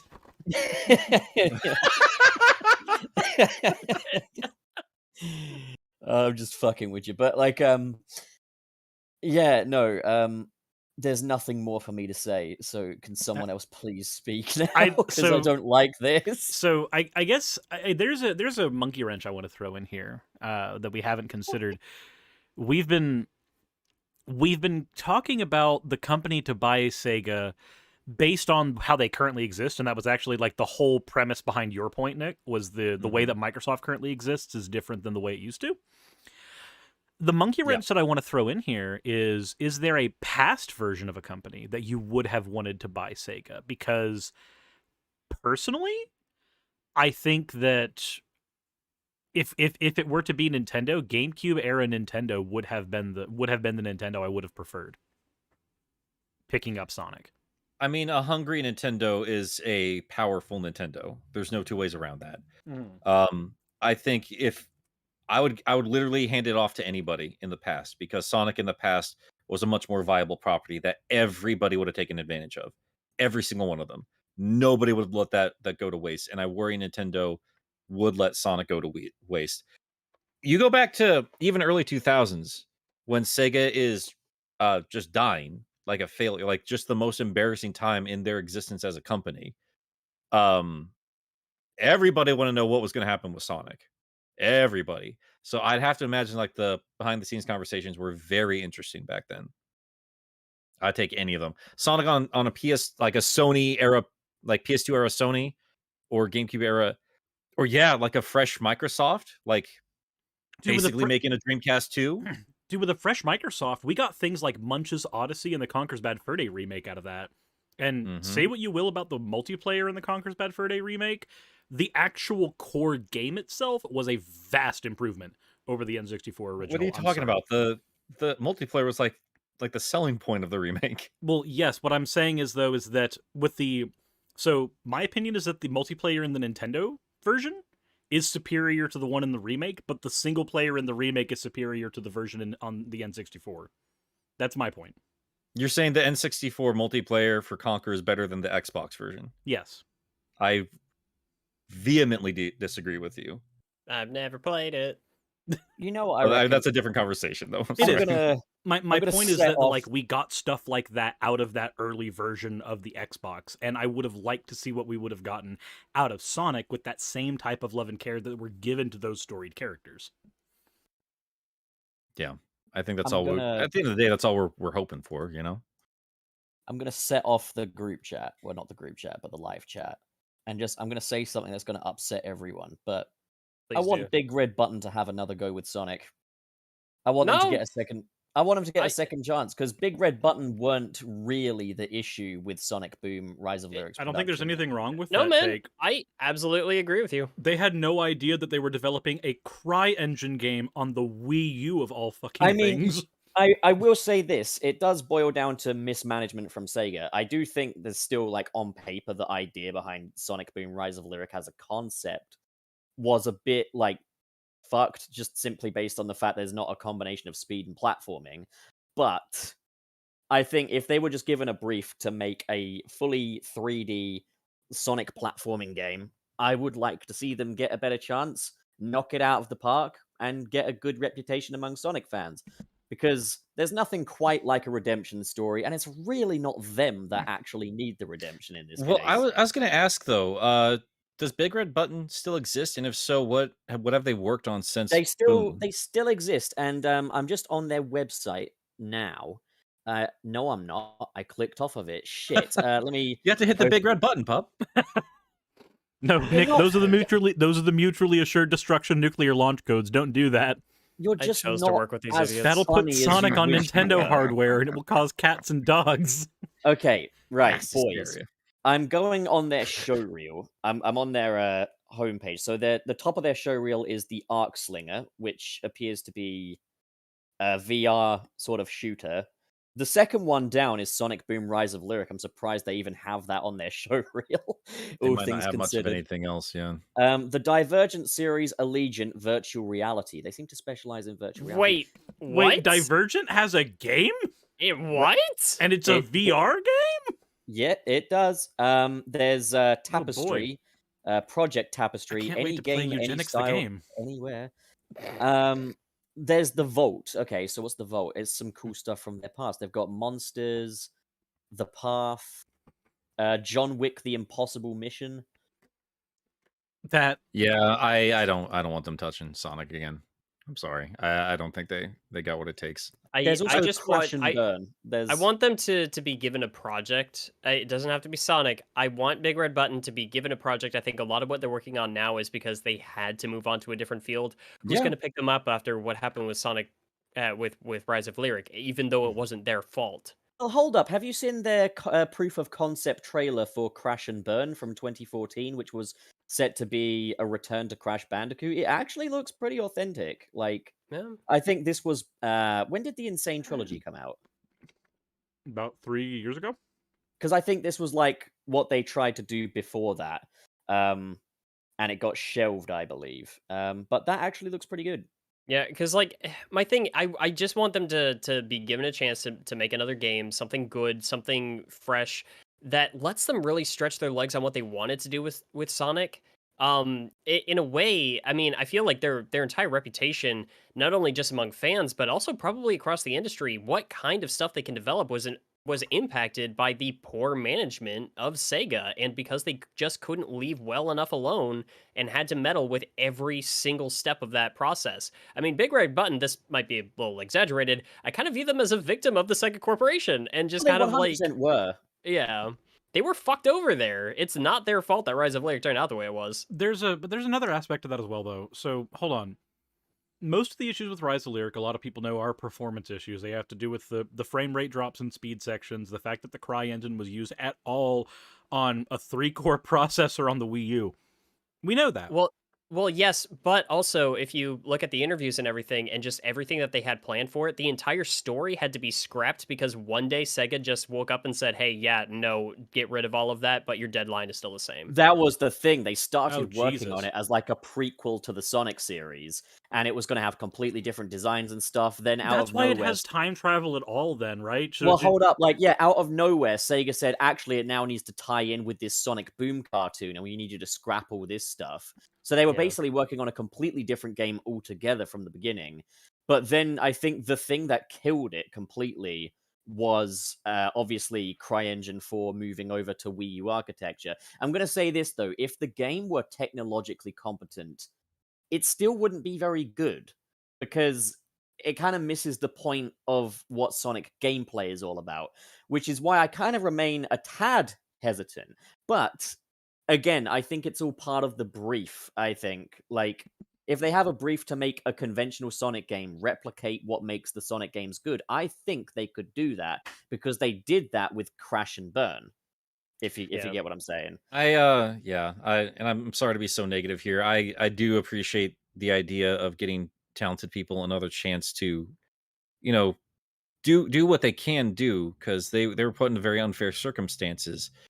Thing is, a lot of developers are, and everything I've seen from them since, when I'm looking at here, I'm not impressed. And I know that's not on them, because Sonic Boom definitely wasn't the best way to, kick things off as a new studio for them. I'm seeing Mbani here in the chat, and I completely agree with him here. I'm just going to quote him. Not saying they couldn't have done it without the awful mismanagement, but Big Red Button as a unit, while talented, was pretty inexperienced at the time, as they'd basically done nothing but pre-pro for 2014, which is correct. I think that was too big of a project for them to take on regardless. I don't. Sonic projects have a unique problem, and that's the problem of filler. That, like, you need to have a good company that already has a really solid game plan to be able to solve, because otherwise you get a 2-hour-long Sonic game that everybody complains about. You get something like Sonic Forces, or you get something that has so much filler jammed into it that people complain about that end, or you get something that doesn't resemble the Sonic game, like what we got with Rise of Lyric. Like, that's a challenge you want to hand over to an experienced studio, and I know that it's a challenge that's based entirely on the problems with Sonic's design, especially in 3D, is that you've got to make so many assets and so much map for this character to run around in, otherwise you just don't have a substantial game. And that sucks. It does make it a uniquely challenging character to develop for. It does make inexperienced studios a really bad fit for this. But, I don't know. But that aside, though, to like the whole inexperienced thing, I still don't think experienced studios are the be-all and end-all when it comes to this, because I think when it comes to Sonic, you need fresh minds that can think outside the box. And I think that's why some Sonic fan games show so much promise. And if you had the open minds of some of these fan games working alongside professionals at Sega, provided they can fucking behave themselves, you could actually have a really, really great project. But that's And That's well, I I mean, understand that, but like leading Yeah. off a big multi-million-dollar offshoot for Sonic the Hedgehog with a brand new team that did not have the experience with any kind of project this size before. I mean, the results speak for themselves. well, I know I there's mean, Sega mismanagement there, but I mean, for fuck's sake. if I could springboard off of that a little bit though, then I guess my answer would be don't make it so big. Like, still do a Sonic thing, but keep it small. We talk They should have about done the 3DS games. yeah, that's my thing is or even a console game that was just not as big. It doesn't have to be enormous, and I that I think that's something that Sonic keeps getting itself into trouble with all the time. Is the bigger it tries to go, the more it trips on its own feet. I think this is And the thing that's so frustrating about the Boom scenario, though, is when you take Rise of Lyric's final product out of your head and actually look at what the concept was, it was in many ways what a lot of people were asking for. Better characterization for the main cast. I mean, what I'm saying here is in reference to the current climate of Sonic. I don't get why people think it's ever going to change back now. Like, the current Japanese Sonic just is the way it is. I don't think it's ever going to go back to being better or slightly more nuanced characters as they were. Sonic Boom, while it moved things in a more comedic direction, it did it better, I would say. And it's like they brought back an adventure style game. Like, the overall structure of it is closer to an adventure game. And like, you've got multiple playable characters again. Like, Sonic Boom is in many ways what a massive sector of this fan base, probably the most vocal of them today, were asking for. It's just the execution is so buggered up. And it's like yeah. a thing I did recently when I was doing research for, I think, a Sonic Boom 3DS video. I watched the launch trailer for Sonic Boom Rise of Lyric again, and I just saw that trailer. I was like, this is the best fucking Sonic trailer ever. Like, this looks so good. Well, the How trailer could the it turn trailer out this alone, way? when I saw the trailer alone, I remember the first thought in my head was, "Oh wow, this looks like an adventure game." When Yeah, it looked awesome. Like, I'm actually interested, Nick, just because like I was commenting on how thorough you are in your analysis earlier today. But again, good fucking job on that Sonic Colors video. Well, thank you. Hell yeah. Part one or otherwise, like outstanding work. But you do you know you roll up your sleeves and you get to work and you like analyze every facet of these games when you look at them. I'm interested whenever you do get around to like Rise of Lyric, like what that's gonna look like. I am too. I can just tell you my surface level stuff right now because I do own the game, but I've not had my Wii U hooked up for quite a long time now. Last Don't time blame I you. did, I just bought some DS games on it, and I have not played them since. Yeah. What I can tell you is surface level is there's a lot of different factors when it comes to Sonic Boom that I wanted to see expanded upon, and a lot of things I'm glad are left in the dirt as they are. Overall, bluntly, I don't want Boom back. I don't like Boom, but a massive, massive part of what makes it work and what resonates with people is how the characters speak with one another, how they express themselves to one another. And I think it works so well because that was a truly, definitively Western take. This wasn't a localized take of Sonic the Hedgehog. Regardless of how they do the scripts now, they are still working with Sonic Team in Japan, and that does come through a little alien in some way. And I know a lot of people are used to anime and how anime talks. It's still a little foreign to me. And I mean, usually when the adventure games are played, like if I put the Japanese tracks on or I watch Sonic X in the original language it's spoken in, it makes more sense in that context. Sonic Boom makes sense from a Western context because it seems like it's being written in a language that the people reading this stuff are like, this is their source language. Like, this is their first language from the writing end to the voice end, like all the way through, start to finish. And I think that naturally comes across a little bit better for a Western audience because I can't speak from a Japanese perspective. And I think that is what resonated with me with what I've seen from Boom. Not so much the gameplay or the overall designs. I think the Yeah. designs are the weakest part of that. It's where Sonic Colors and Lost Galaxy, whatever the fuck I was thinking, Power Rangers. Lost World was Lost doing Galaxy. Lost Galaxy. I've been in a Power Rangers kick, bro. I don't know what to tell you, but where that is going for Mario, I saw Sonic Boom as trying to go for Jack and Daxter and Ratchet and that failed even more spectacularly thanks to some buggy stuff. But I feel like, bluntly, if they got to make the game they wanted to make, it would have still been a lesser Ratchet and Clank I or agree with Jack and that. Daxter. The thing, And I said this about Forces too, just to say, like, this is my problem with, and I finally got to put it into a single sentence just because we were talking in the chat during the thing. My problem with Sonic nowadays is Sonic Forces feels like it's copying Sonic like Sonic Colors is copying Mario. And that is my problem now with the franchise, is because it doesn't need Ratchet, it doesn't need Mario, it needs Sonic, and it needs people that understand Sonic the Hedgehog. Sonic And I know we went for haven't milk talked one Sony, day and he's never come back. Yeah, he tried some of that milk. the thing I would say though is I think Sega and also fans have a tendency to act like nothing about Sonic Boom worked. And that's a more than problem. Yeah. more than I want Sonic Boom back, I want Sega and I want everybody as a collective fan base to admit there were things about Sonic Boom that not only worked, but were an improvement on what we have now. There are so many parts of like Sonic Boom Rise of Lyric that I would take over 10 Sonic Forces. Now, that's not me saying Sonic Boom Rise of Lyric is a better game. It's a game I've got more respect for, but definitely a worse game. But like what I would say is, no, don't have Sonic and friends running around in sports tape and shit, but have them interact with each other. Have them have smaller heads and hands that can actually express. Like the Boom designs, take away the extra frills. The actual proportions of these characters are better because they can express better. Like have the characters interact again, like I said, like what you were saying, Nick, in game, they interact better. Have Amy have her Boom characterization, because Amy's personality in the games is just that she's a fucking girl. And that's it.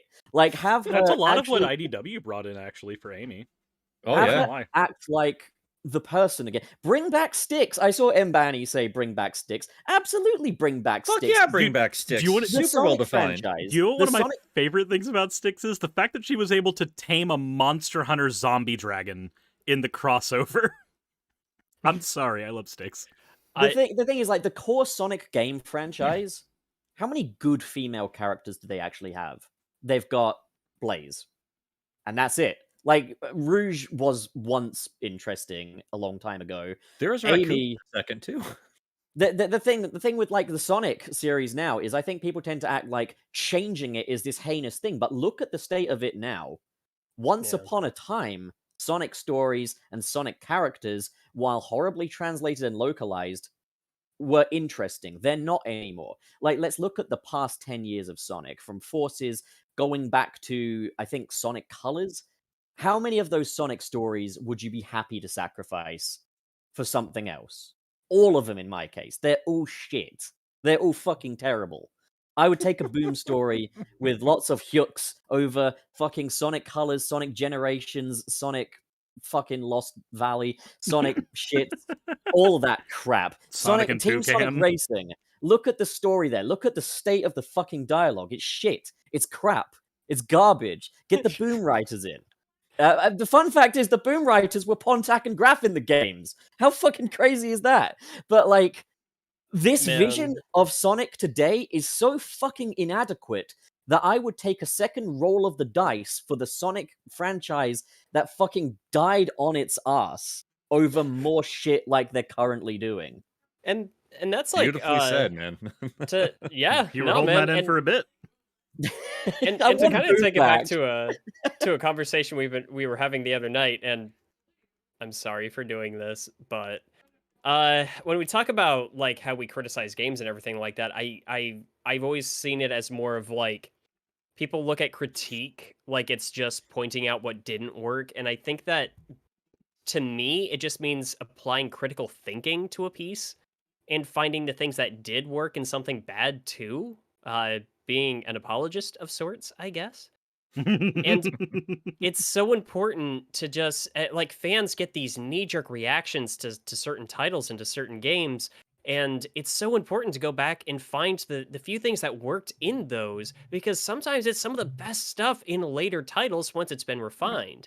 So like we were talking the other night, it was kind of good that that Mercury Steam took the time to look back at Metroid Other M and actually find some of the elements of that, not just in the plot, but also in the game, that actually were salvageable and something that could be improved upon and helped create a better product in the long run. Imagine Metroid Dread without those enormous like hands-on melee counter sequences when you're fighting boss fights. It just wouldn't be the same. And I think that's really important for Sonic too, is that I think as fans and as critics, and I think as developers, will often take games as a lump sum and Yes. just sort of look at it as the entirety of its finalized product as just one unit, instead of being able to just pick it apart and find, okay, here's what was good. Yeah, there's a lot of mess here too, but what can we find that's salvageable? What can we find that's actually like a little gem in here somewhere that that we can use later on? Exactly. And that's like there's a lot of animosity towards games like Sonic 06 and Sonic Boom Rise of Lyric, and quite right too. You shouldn't go giving Sonic a participation trophy. But I think Sonic fans do still need to kind of not become 06-ophobic. Like, not become boomophobic, even. Like, accept these games as a part of the Hedgehog's legacy and be willing to draw upon the things that did work in that. And that's what I think Sega needs to do. But they keep throwing the entire baby out of the pram. Like, no, fucking change its diapers. Fucking don't throw the baby away. No, yeah, we've talked about that point, I'd say multiple times on here, and I think it's something we all agree with there. And if they did, just not use all the elements that didn't work before, like if the internet existed back in 1991 and Sega was what it is today, uh Labyrinth Zone we just get rid of water in Sonic games. What they did instead was give us Hydro City. That Exactly. gave us chaos.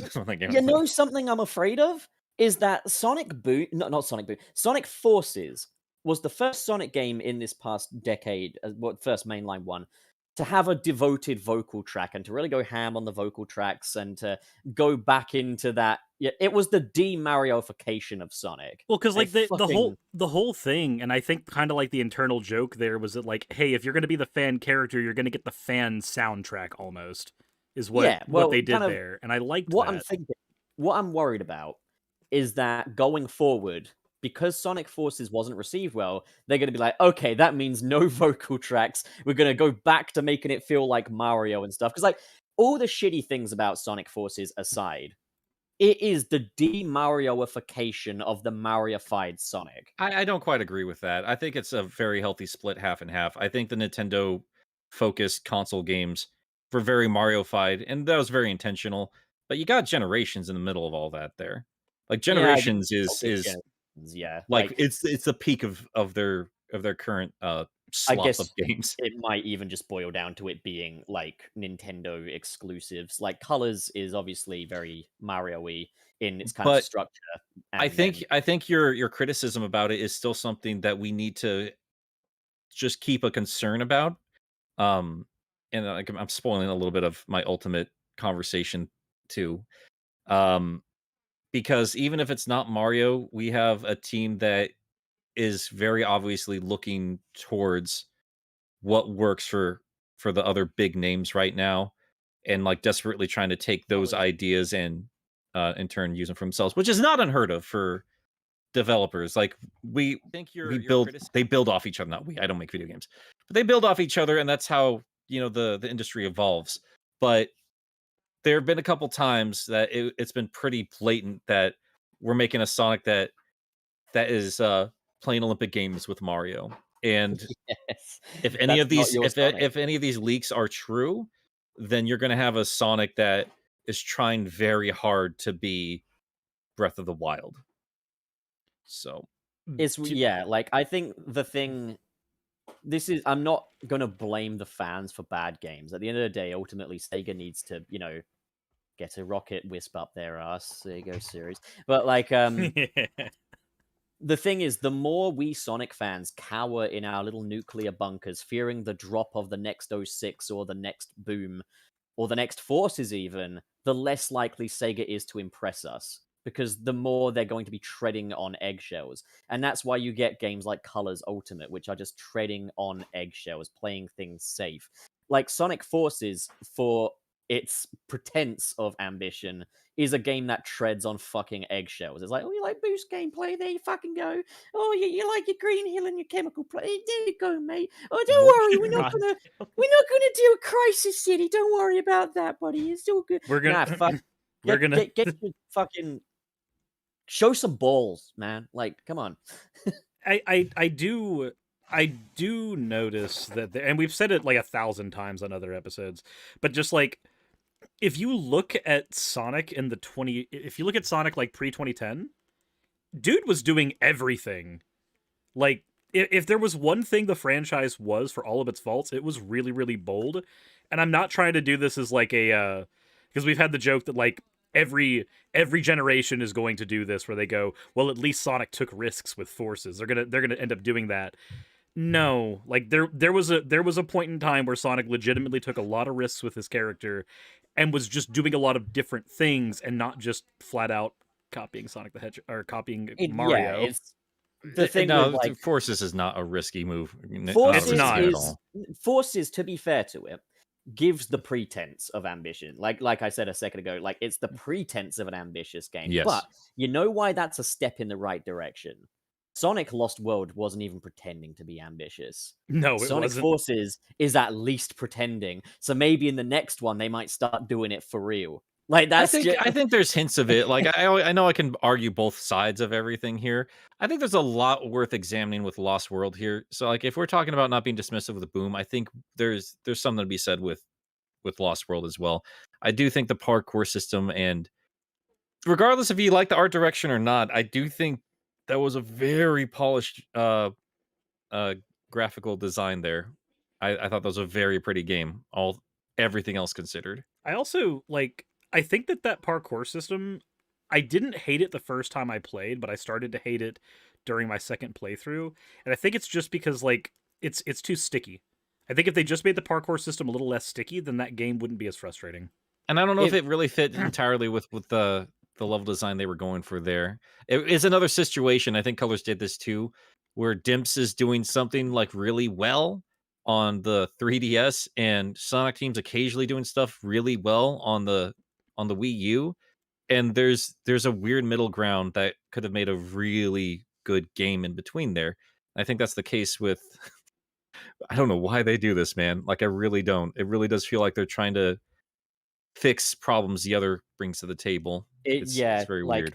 It really just feels like this franchise is stuck in a cave surrounded by its own failures in a box. But you know what you got to do?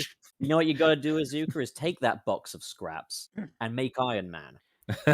I was actually thinking more Batman at this point, because he's literally in a cave of his own failures. Take your Take your 06, take your boom, take those scraps, and make a fucking Iron Man out of it. Come on, Azuka, get your dick out. Let's do this. I mean, you already do have Mecha Sonic Mark 1, bro. I mean, can we just get a hashtag going? Can we just say hashtag whip it out, Sega? Dicks out, Sega. Dicks out for Dicks out is infinite at Sega Enterprises. That'll be our shirt next week on our Sunset City's tip shop. Yeah, it'll just be a shirt with a dick on it. No, it'll be you know that like really shitty like dick that everybody would draw in like middle school on notebooks just to piss people off. It'd be that, but the adults draw. Yes, not like nowadays where they've really defined their dicks. It'll be it's that. True. Like, have you ever played Civic Doodle with someone? It always if you play Civic Doodle with a group of grown men, it'll always end up being dicks. But here's the thing: it'll be that, but the testicles will be Sonic and his spinball. Well, we've gone well off course here. We are still kind of staying on the subject, which is ultimately how do we improve Sonic, which is a conversation I think every Sonic. We've got an answer now. It's a broad We've topic. got an answer. How do we fix Sonic? Get your dick out. You neuter him. So, well, do you guys have anything else to say in terms of like what you think Sonic would look like under a Nintendo rule?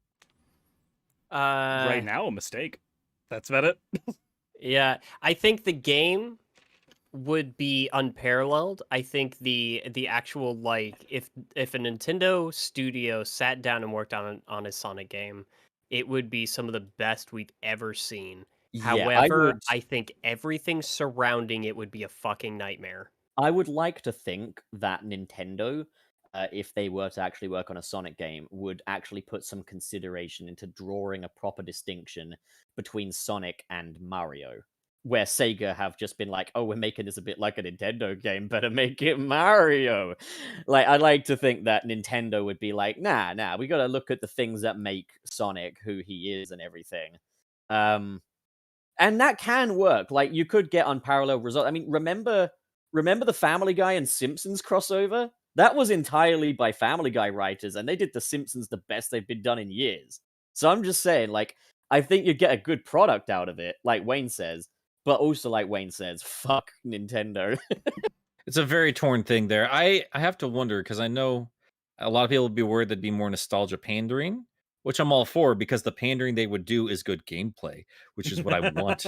But at the same time, for all the people out here who want their version of nostalgia, keep in mind these are still the same people that make Splatoon games. And if you wanted anybody to bring style to a Sonic game, I think it would be the Splatoon folks. So the bottom line is we need Dimps to bring back the Sonic 4 Episode 1 engine and remake Sonic 3 and Knuckles. Perfect. There we go. So, Pup, this is not the first time it's happened, and this will certainly not be the last time, that you've actually shaved a year off of my life with a statement. Oh, please. You're literally on your way out the door after that subathon. I wish you weren't lying. Who suggested you capped it? A lot of people, but in the live point, it was you at that last. So hold on. It was a combination. It was you live. It was Nick 10 days prior, and at the last point, it was literally my friend Ellie bullying me and just going, "Dude, you need to go take care of Rant. Go get off the fucking stream." Enough's enough. Enough is too much. He's already dead. Here's the other side of the coin here. Why I think Nintendo would be a really horrible combination here. Because I don't think Sonic is ever not going to be associated with Sega. If there was going to be any kind of a sale or exclusivity, I mean, the only thing that would happen there is like Sega specifically made a deal, like they still hold on to Sonic's rights, but they made an exclusive deal with one of these companies, like they did with Nintendo, obviously. I think that's really the only way you get an exclusive Sonic game while Sega retains the rights. Otherwise, one of these guys is buying Sega flat out. You don't have one without the other, regardless of what else Sega can be without Sonic the Hedgehog, because there's a lot there. Tell you what, why don't everybody get the super chats in and we'll buy Sega? There you go. But the other part of that is when I'm looking at it, like, this is what I'm saying, like, everyone fixates on, like, the Microsoft deal going on with Sega right now, or Sonic and Smash Brothers, or the Mario Olympic Games and stuff like that. But let's keep in mind what Sony does with Sega as well, and that is exclusive Persona games. Persona 5, all the spin-offs are on different systems. That has not left the PlayStation brand. It's so and that strange. is a huge part of Sega too. And it's so strange to me that, like, they were so surprised that Persona 4 Golden did so dang well on Steam. Mm-hmm.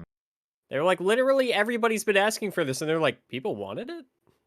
Yeah, it's very weird. So I don't know if it's like an exclusive deal, or they're just like they're honed in on that niche, I think more Japanese-centric audience. I think it's more that for that one specifically, for Persona specifically, I've always kind of viewed it as Atlas Studio just not knowing what the fuck they're doing where marketing is concerned. That's maybe.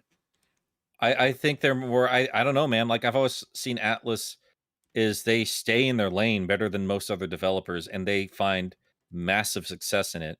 I really only think that you'd have that kind of conversation is because Persona keeps growing despite itself, and suddenly it's a challenger compared to like the juggernauts like Final Fantasy and Dragon Quest, which has always been the mainstay in traditional JRPG circles.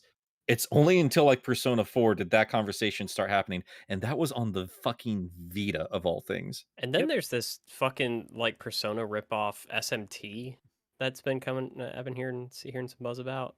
Yeah, so I these things take time. All these things take a lot of time, so I think it's like a slow burn. But I think Persona's just going to keep growing and growing and growing. But that is a part of it. This is why Sega is probably not like this is why it's all speculation. But this is probably why Sega is not like it would be like a suicidal move to be, you know, to go to one specific thing.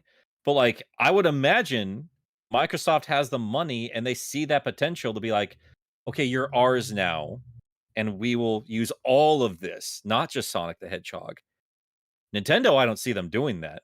I don't see them Nintendo touching would Yakuza, Football Manager, Persona would go on Switch, no doubt about it. But they're not going to touch the more Western focused stuff.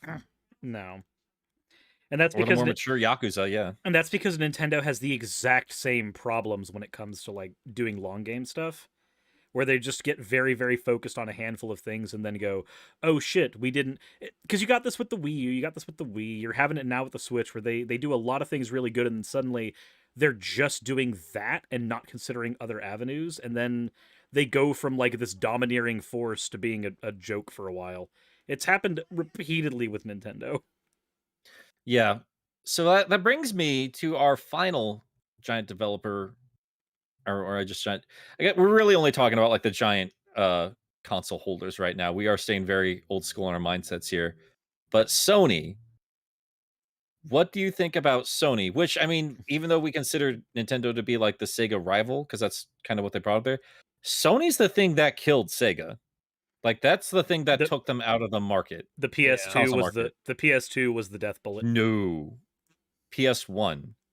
There is this infamous moment in E3 game history, the very first E3, when Sega got done rambling forever about the Sega Saturn, and they'd made this horrifically stupid move of like trying to surprise people by saying, "Oh, it's out right now for $499. You can spend $500 in mid-90s money for this machine," even though all of our business partners we're not prepared for this, and we don't have the games that are going to impress you enough to do this. After they got done with doing all the stupid shit, Sony's representative went up for their press release to talk about the PlayStation. They walked up to the microphone and said $299 and left. And that was it. Like that was like Sony was like that was a dude like Sony came in like a fucking it had revenge on its mind, dude. Like they came in with a mic drop.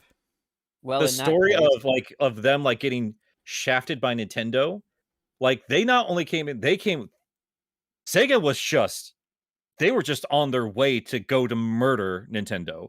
Is what that plan was, dude. Like Sega was just an afterthought to PlayStation. So even though like it feels egregious, like kind of offensive to me to imagine Sonic being a Nintendo exclusive character, it should technically be Sony is the real Sega killer here. Like that should really be the offensive one. But honestly, aesthetically, he'd probably fit best on PlayStation.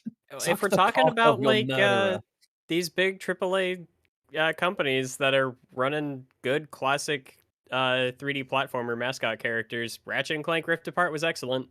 Yeah, I mean, I think like Sony would probably bring a stellar Sonic game, but like if you don't own a PlayStation, rip you. No more Sonic games for you. PS5s don't exist. Don't lie to me. Well, I mean that part sucks, don't, and I get that, but I guess a little bit more selfishly, I guess what I like about the idea about there being oh sorry, Puppum, let me delete that. We save our super chats, so Yes. Yeah, we we saved go. at the same time. That just means that you donated more. Don't worry. So here's the thing, like if I got a little bit more selfish about it, like the way I've always bought video game systems is like I always end up with all of them eventually. That's just what I do. I want all the exclusive there. And this is Ooh. a very old school mindset. Xbox has the future in mind in terms of video game distribution. Nintendo's just going to keep being Nintendo. PlayStation though, PlayStation is trying to be the very best video games out there. They want to win all the awards. They're the Oscar baits for video games. I mean, And yeah, like as you say, if I were a selfish man, because I've got a PS4, I would be so game for like a PlayStation Studios developed Sonic game. And that's the thing there. I think when it boils right down to it, like if you wanted the very best Sonic the Hedgehog video game, it would have to be Sony that made it. I think they would put that to task for, because they're not known for their characters. They try to be, but they're known for their game studios, and they understand that. Like Last of Us is a big name, like Nathan Drake and Joel and Ellie and Ratchet and Clank, like they're all big game. But you Kratos. know Naughty Dog. But you all, yeah, that's the thing. You also know Santa Monica. You know Insomniac now. That's one of theirs now. Yep. You know these huge names because they put a lot of emphasis on the people behind the scenes, these teams that make these games. And that's a very important factor for the Sony line of things. I do get concerned in terms of like them just trying to make just the multi-million-dollar big cinematic games. But honestly, adventure fans, if that's what you're missing, that's what we would get with Sony. That's exactly what you get with Sony. And I think the proof is in the pudding. I do think that would be one concern for me, because I feel like it's hard to take Sonic in that direction. But my one thing with PlayStation, like the big ones, is that I'll play them once when they come out, and then not really think about them again. Like, do you think I'm ever going to sit down and play through The Last of Us ever again? That's not a game. That's a movie where it occasionally interrupts the story to make you use a controller. Like, I don't know. But again, like you're talking specifically about like, and they do make a lot of those games. Like their formula is based off Last of Us more than anything else. Can I make a really bad joke? Go for it. Okay, so the reason that we're not going to get Sonic on Valve is because I want an Adventure 3 specifically. Oh, for fuck's sake. And there's no way we'd get it if Valve took over. They are allergic to you'll get Sonic Adventure Alex. Only in VR. Only in VR. What if they actually did like a spin-off and called it like Sonic Adventure Big? Walkie's big day out. No, in Sony's Sonic the Hedgehog, you're just on a linear path, and every now and then Sonic looks over at Tails and says, "Boy." But come on, how good is God of War? It's a very good game. It was pretty decent. It's a fantastic. I'm more with Wayne than anything else. Like, this is my concern with Sony is like I can tell they're Oscar bait. I'm like, they're very well put together games, but they're also like, yeah, but like it's just shine to a polish. I've played this before. Yeah, it's like if I'm ever going back to those, it's not real. God of War more so. I do think it actually has a better combat system than people give it credit for.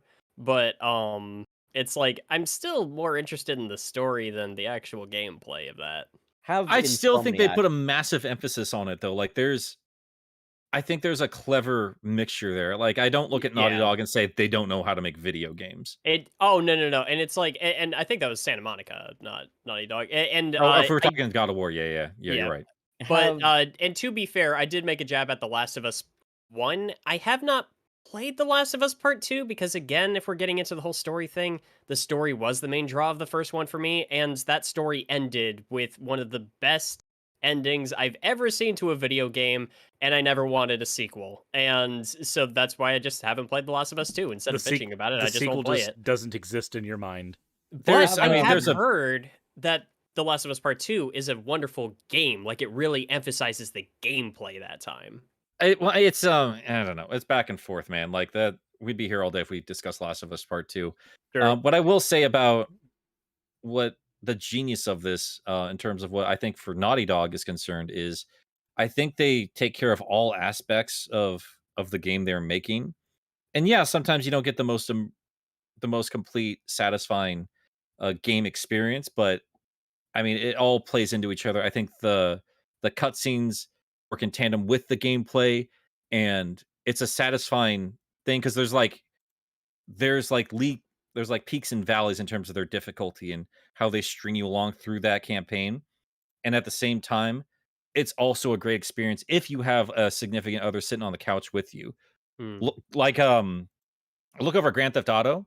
They got great cutscenes, or like Red Dead Redemption, great cutscenes, and they're very concerned about immersion, but they go too far in a lot of directions because like you get somebody like to sit down and watch Arthur's story in Red Dead 2, and it's an amazing story, very human-like. human-like, but it's a very human story. But at the same time, though, you're gonna tell them like, okay, but also sit down and watch me play as I wander around and go shoot cougars, like 5 cougars, and make a pelt, and then I have to actually go physically Oh ride over no! to the pelt thing, and then When you also said my cougars, horse's balls shrink when it's cold, though. Isn't that neat? Well, see, what I was thankfully, I'm a imagining when you lonely said piece of shit, so I don't have that problem. what I was imagining when you said shooting cougars. Oh Well, god. something Oh, completely. I'm going That's to the same. jail. That's the same thing But- that I thought of, to be honest. So Yeah. we're Well, both here's- bad going to people. jail. Well, I guess what my point is, though, is for like the more adventure era folks that wanted like a grander story, that really emphasized the characters, but also like really good dialogue. That's something that we don't have with those games. Like That's some why really it's called powerful war. dialogue that feels natural from these characters, and has like a seamless transition between, the cutscenes and gameplay and Oh, everything you mean else. like what we got with Project 06?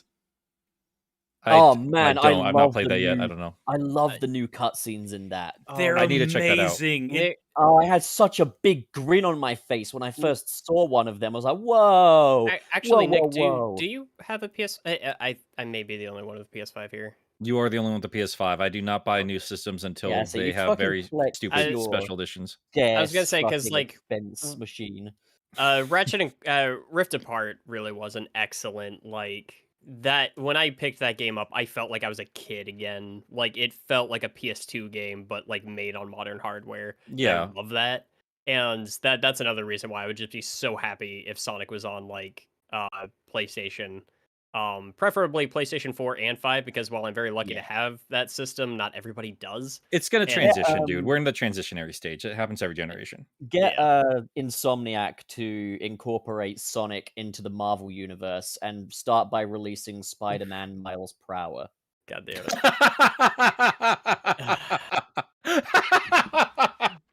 I hate how much Oh that. my God. I hate how much that, That works. joke works so good. Just dropped it out of nowhere. No, but like, I don't know, man. Here's the thing about any of these giant these studios. Like, they have a plethora of dev teams under their belt. And what's fascinating about Xbox is, I know they're just buying them because they can afford it, but they are trying a different strategy. They are trying to diversify a little bit here. But I think any of them would look at Sonic the Hedgehog and they would be like, okay, here's what works about this. We're not going to try and mold it to one of our other games, but we are going to take what we've learned and we're going to apply our experiences behind the scenes to bring out the very best Sonic the Hedgehog in his terms. Like, I don't think you're going to get a Ratchet and Clank Sonic game. I think you're going to get the very best type of Sonic game they would know how to make. You know what I actually fear is that if Well, Sonic got pied off to like one of these companies, they would just immediately jump. Hey, Mania 2, fucking just make Mania sequels. Fuck the modern Sonic. I think they would be smart enough to know, like, in between the giant ones, we would have. I know they're trying to do this with Metroid. It's very problematic for me right now because we don't know what Prime 4 is. But I do think they are trying to do, like, okay, here's the 2D one, and here's the bigger 3D one, and they're both amazing on their own terms. And I think they are trying to recapture that magic from Prime Fusion. Gotta say like that's double dip exactly there. what we got with Prime Fusion, and we even got Dude, that was a magical we even time. got to be able to use the fusion suit in Prime, if you remember that. I do remember that. It was I do. awesome. It really Mhm. was. Do you know if the Prime suit's available? I'm sorry, the Fusion suit's available in the trilogy, Wayne? It actually is. In fact, I captured a bit of footage of that for my review. It's weird. Sorry, I try not to go off a tangent too much here. By doing certain things in the game, once you complete Metroid Prime 1, you should have enough points to redeem it in like this little item shop, and then you can just unlock that, because it used to be like a Game Boy Advance connectivity thing. And now it's just something you can buy in a little item shop by like doing certain things. They just give you the in points games. from the achievement system from Prime 3, don't they? Yes, and then they Yeah. extend that throughout like all 3 games. Yeah, I'm gonna have to stream those games, dude. Like, after your amazing marathon, I was just like, I'm jonesing for these games again. I love these games. So That's neither here or there. But yeah, I mean, and then Sony in terms of that, this is the most ideal world for me, right? Like where they're not going to just throw Sonic to the side. Like they put as much money behind Sonic the Hedgehog as they do with these other big brand names that they have available to them. That's best case scenario in this imaginary world. But I also think Sony already would. I think they would continue to let Atlas just do whatever the fuck they're doing, and of course, they would let Football Manager or Total War and all those other fucking things just do what they do. That's kind of my thinking on that. I think the rest of Sega would probably flourish under either Sony or Microsoft's branding. I think Sonic has the potential to flourish with Nintendo, but I also feel like it has a potential to be Star Fox again, and then the rest of Sega gets Or the swamped. fan base gets fucked by Nintendo.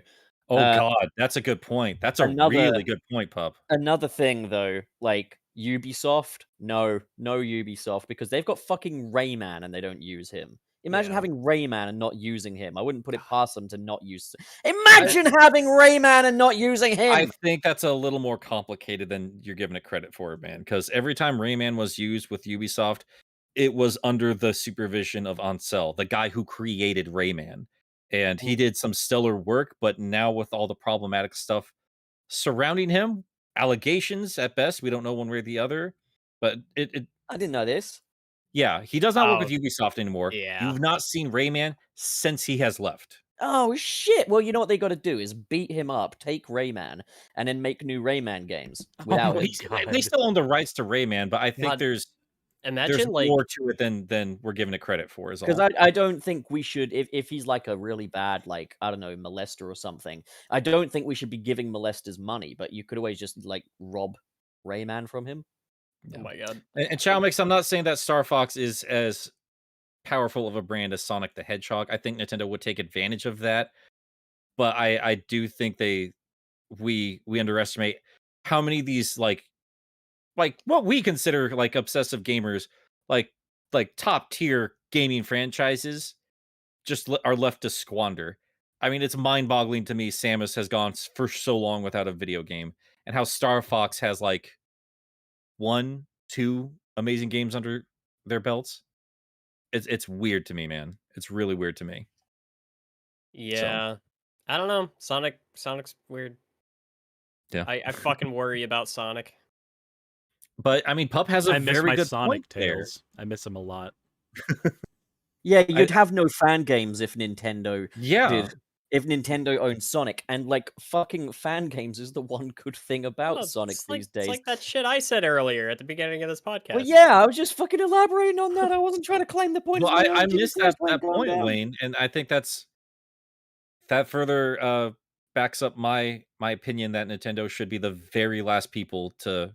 If there was somebody that bought Sega, I do not want some Nintendo to be the ones that it feels like just total defeat to me on every level. It's not worth it. It's not worth Yeah. the positives that come out of that.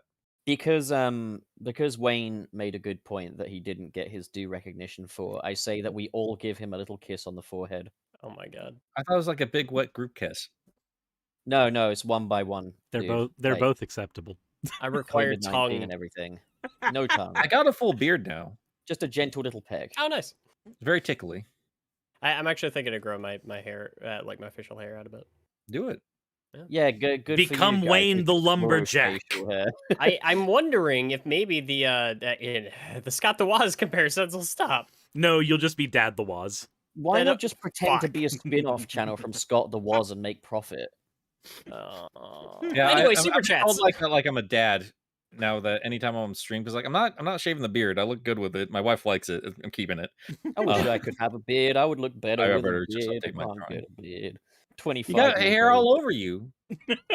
Oh, but you need to separate art from the artist or something. I don't know.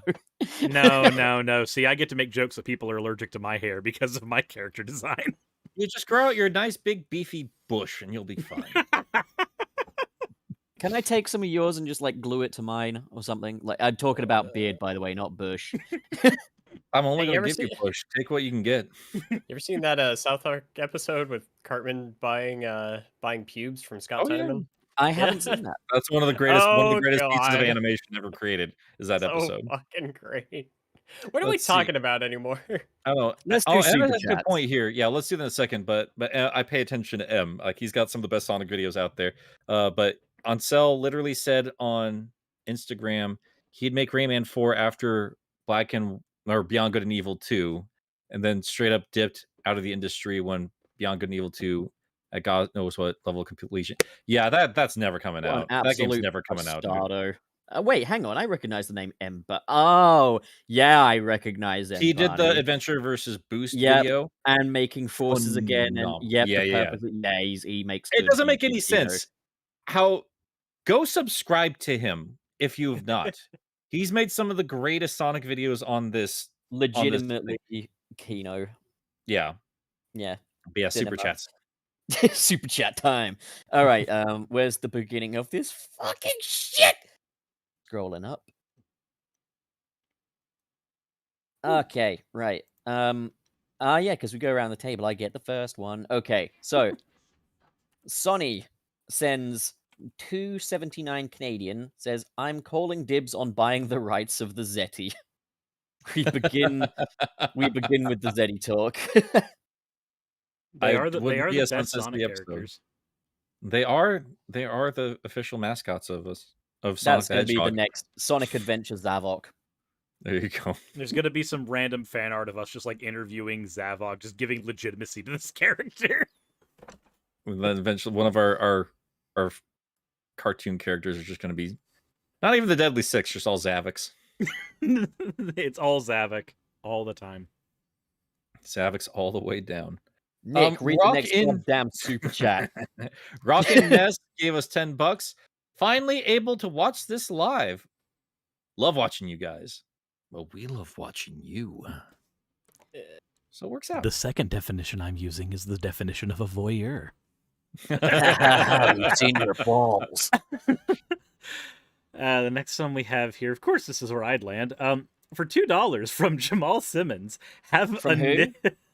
From who? Shut the fuck up, Pep. Refer to him by his proper title. Our pal Jamal, Jesus There we go. fucking ball sacks.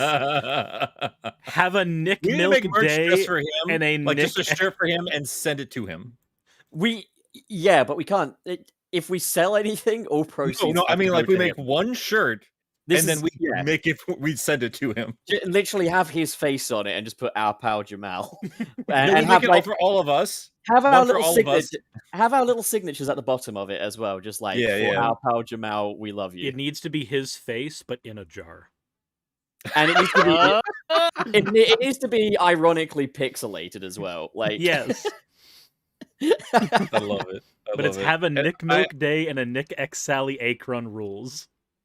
It's he's spelling it right. You guys Yeah, give him credit where it's We've fucking moved past due, that Suris. arc. We're past that arc. Oh god, what is this though? What is this fucking? Who did this? Suris. Oh, Who the did art. what? Who did this? This artwork. They tagged us on Twitter. Oh my god. Okay, I need to check my Twitter. But okay, that I'm You got some Yeah, nice that- beefy thighs there, bro. I do. I genuinely that's going straight in the wank bank. Thank you. Wallace, you're up with this one from Lederick.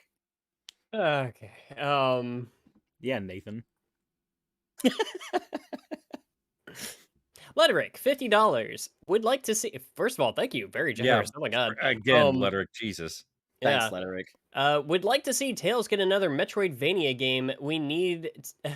We got to get back on track. Oh, that's That's right. not That's part of me. the- That's Nick. yeah, That's yeah. Nick. Nick. But saying we gotta it get back on flows track. so well into it. I'm not gonna lie. It I mean, does. that's me talking to us and to Sonic the Hedgehog. We got to get back on track, boys. Well, you had me at Metroid, and you had my love at Vania. Let's go. Yeah, Well, we Tails. have get a million one. bucks. Tails Adventure. Yeah, We it is have a one. very It's- interesting game. Yeah. It's called Sonic Boom Shattered Crystal, except you just play as Tails.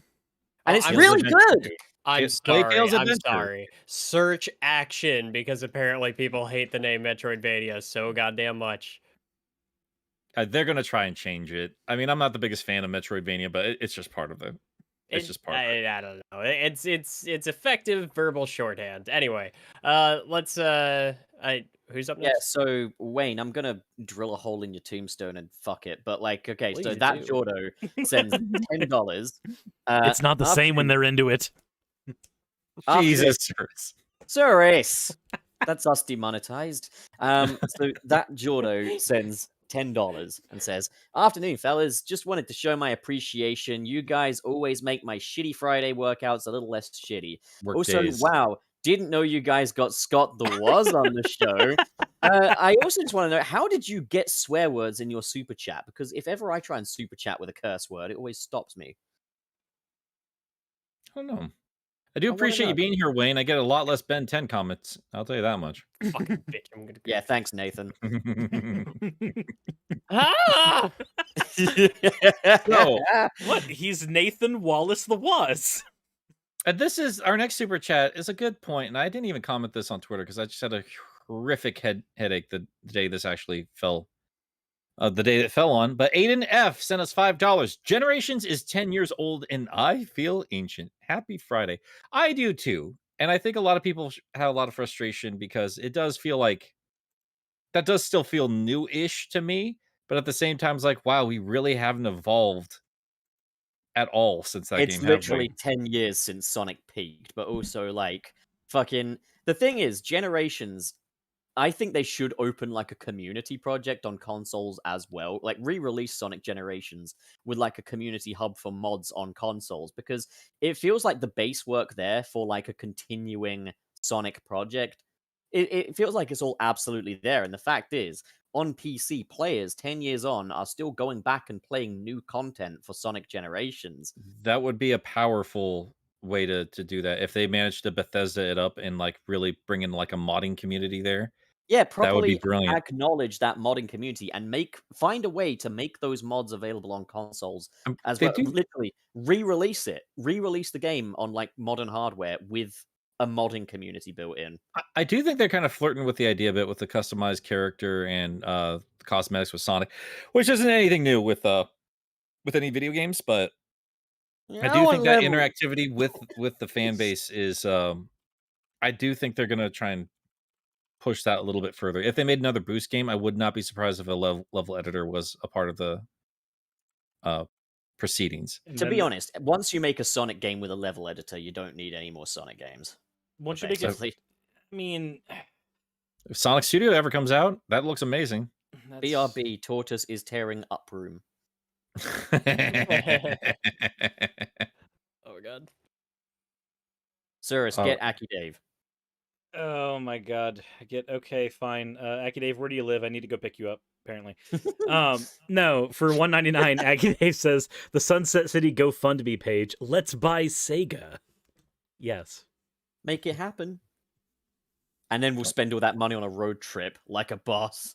And cocaine. Wayne, you're next. Okay. And I believe it's AKA Shodan, $5. Thank you, Yep. Shodan. Thank you. Yogurt Thank you. mail. And then we've got Sonic Toast. You remember Sonic Toast, right? He did a lot of like figure animations and stuff like that. Yeah, no, he has some really good, fairly recent videos covering like just about every Easter egg from that 30th anniversary comic.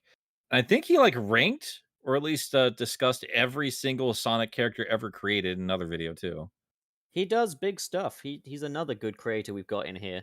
A lot of variety on his channel. Really good stuff. Yeah, and if we don't, blow them off a little bit, like you gotta blow a little smoke up your ass if you're a fellow YouTuber. But says, you guys are hilarious. Keep up the great work. Thanks, Sonic Toast. You as well. Oh, we've got some artwork here. I didn't see this. We have a whole ass comic book or a little comic strip there. I'll throw that up for everybody in the everybody who's watching to see as well. This is so good. This is literally the abridged version of this entire. Oh my god, Suris's tits. Hang on a minute, you committed the cardinal sin and drew me with fingers. This is amazing. We need to voice it over. We need to actually voice this over. Oh, we got for it. more. This Go is for for it. actual super chats as well. Hang on, yeah, go. Okay, so we're gonna voice it. All right. Okay. Yeah. So in conclusion, Sonic is Shadow's power bottom. I have a question. Yes, Wayne. Metroid Dread. Who says no? Is it me that says no? It's you. It's you. Oh, no! Shut the fuck up. I haven't slept in 86 hours. Capture yourself beautifully in 3 panels. Thank you. Literally, the characterization here is the best since fucking Pontac and Graph. Honest to Thank God. you thank you very much for the fan art submission, Dreamboat. I saw this on Twitter. There's another one that I want to throw up as well in a second. But You want to throw up? Oh my god, we Oh should my send you God. home. no. Is that your new fetish? I'm not called Mike. I hate to break it to you. Oh no. We got 2 more as Whose well. turn was it? Fuck. I think it's yours, Nick. Actually. Okay. Mr. SP sent us $10. Thank you. Always good to have you every week here too, dude. Imagine if Disney bought Sega. That's interesting. That would be amazing. Well, no.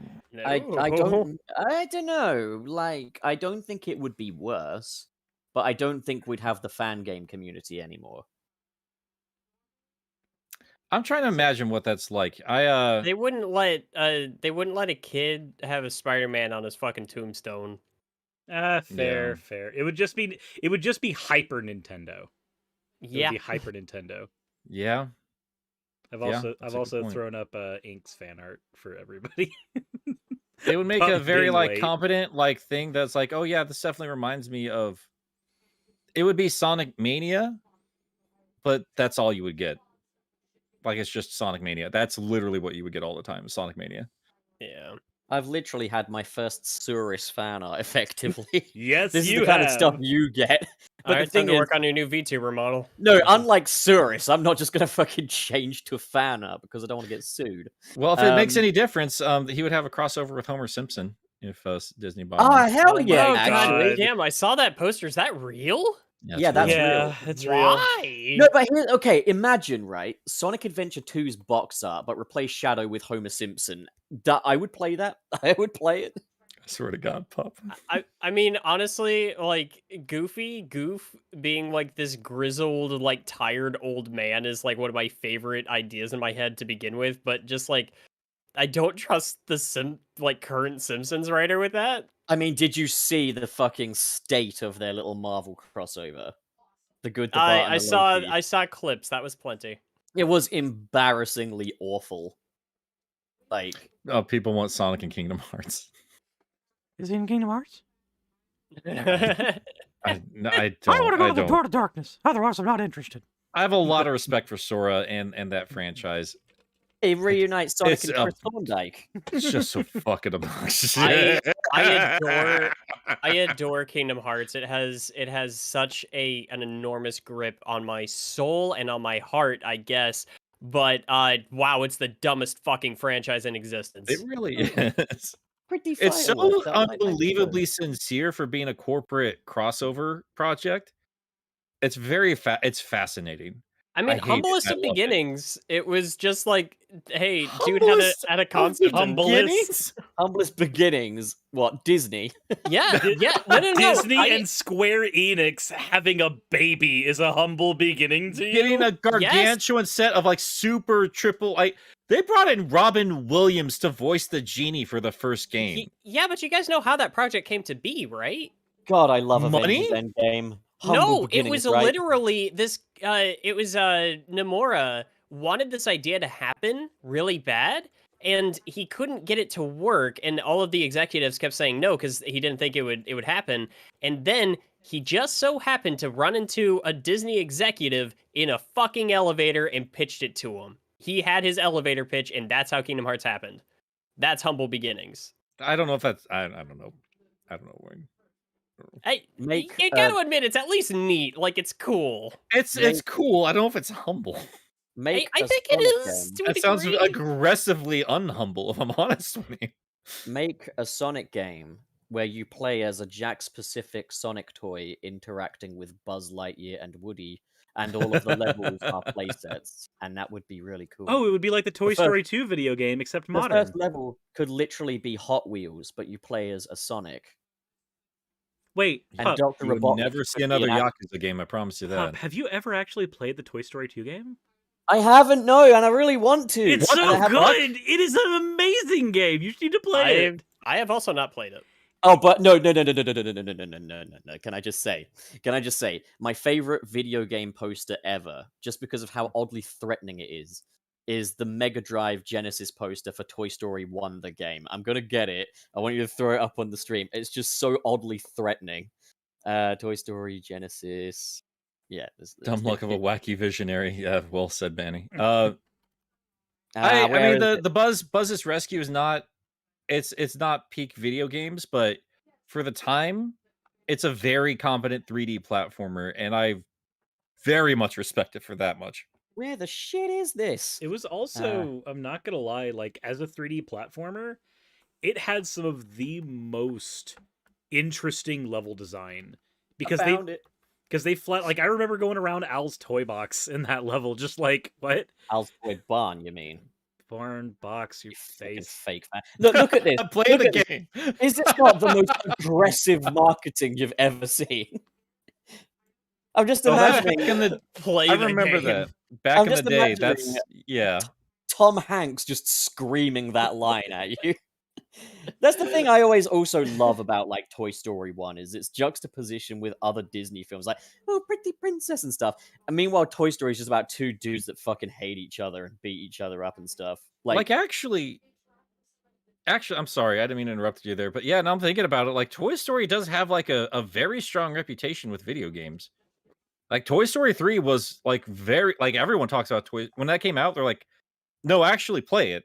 Like I this is a didn't play that competent either. fucking game. You do need to.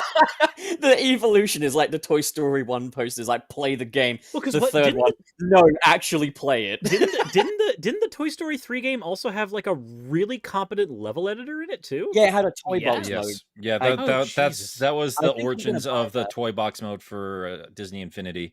I think I'll buy that. And even Toy Story 1, it's rough in the gameplay department, but it's graphically really, really impressive. And to bring it back to Sonic, it does have the same dev team As 3D Traveler's Blast. Tales.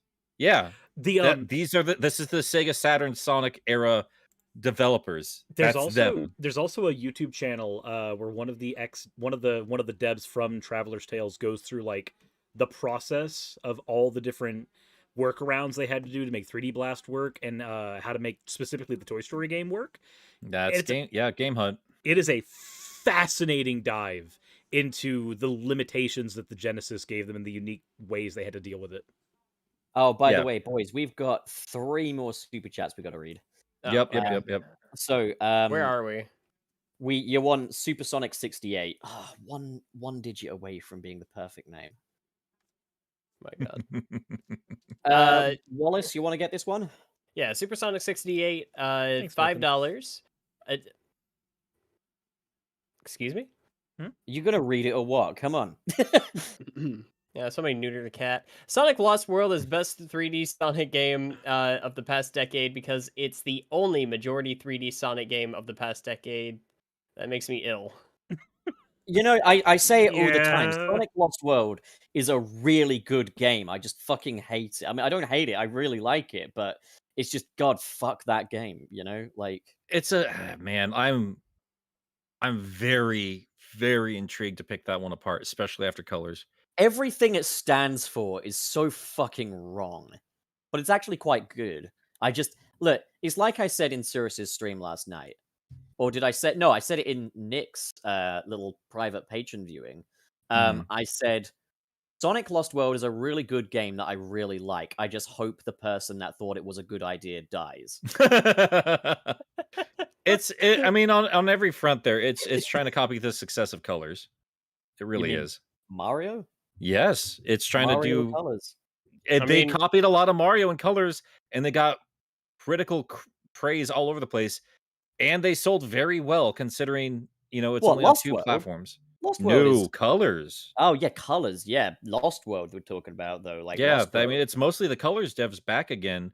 Yeah, and Lost World, they- I think it made a profit of $2, and it sold 1 copy. I bought that day one, man. That Knights DLC got me. You're literally ain't the gonna only lie. person that bought that game. I guess I got a day one though, man. Like If you look at the sales numbers, there's no number. It just says Nick. I want to get it just for that Zelda DLC. it's worth it. I've got it on PC, to be fair, and I do enjoy it. I I mean, should probably. The night Sorry, go on. stuff is just reskinning. I don't. We're going to be here all day if we talk Lost World. We got to get through the I rest of them. should read this one from the Evil Delic, who sends £4.49. Is what a weird number. Thank you. Pup, you are my alien dog to save me. No, Pup, are you my alien dog to save me from the flux? Yeah, I am that guy Krasinski from the episode. I can't remember what was his name. It was something like Krasinski. Also, Dad. could you guys all say good evening, Tony? He's my dad, who is a big fan.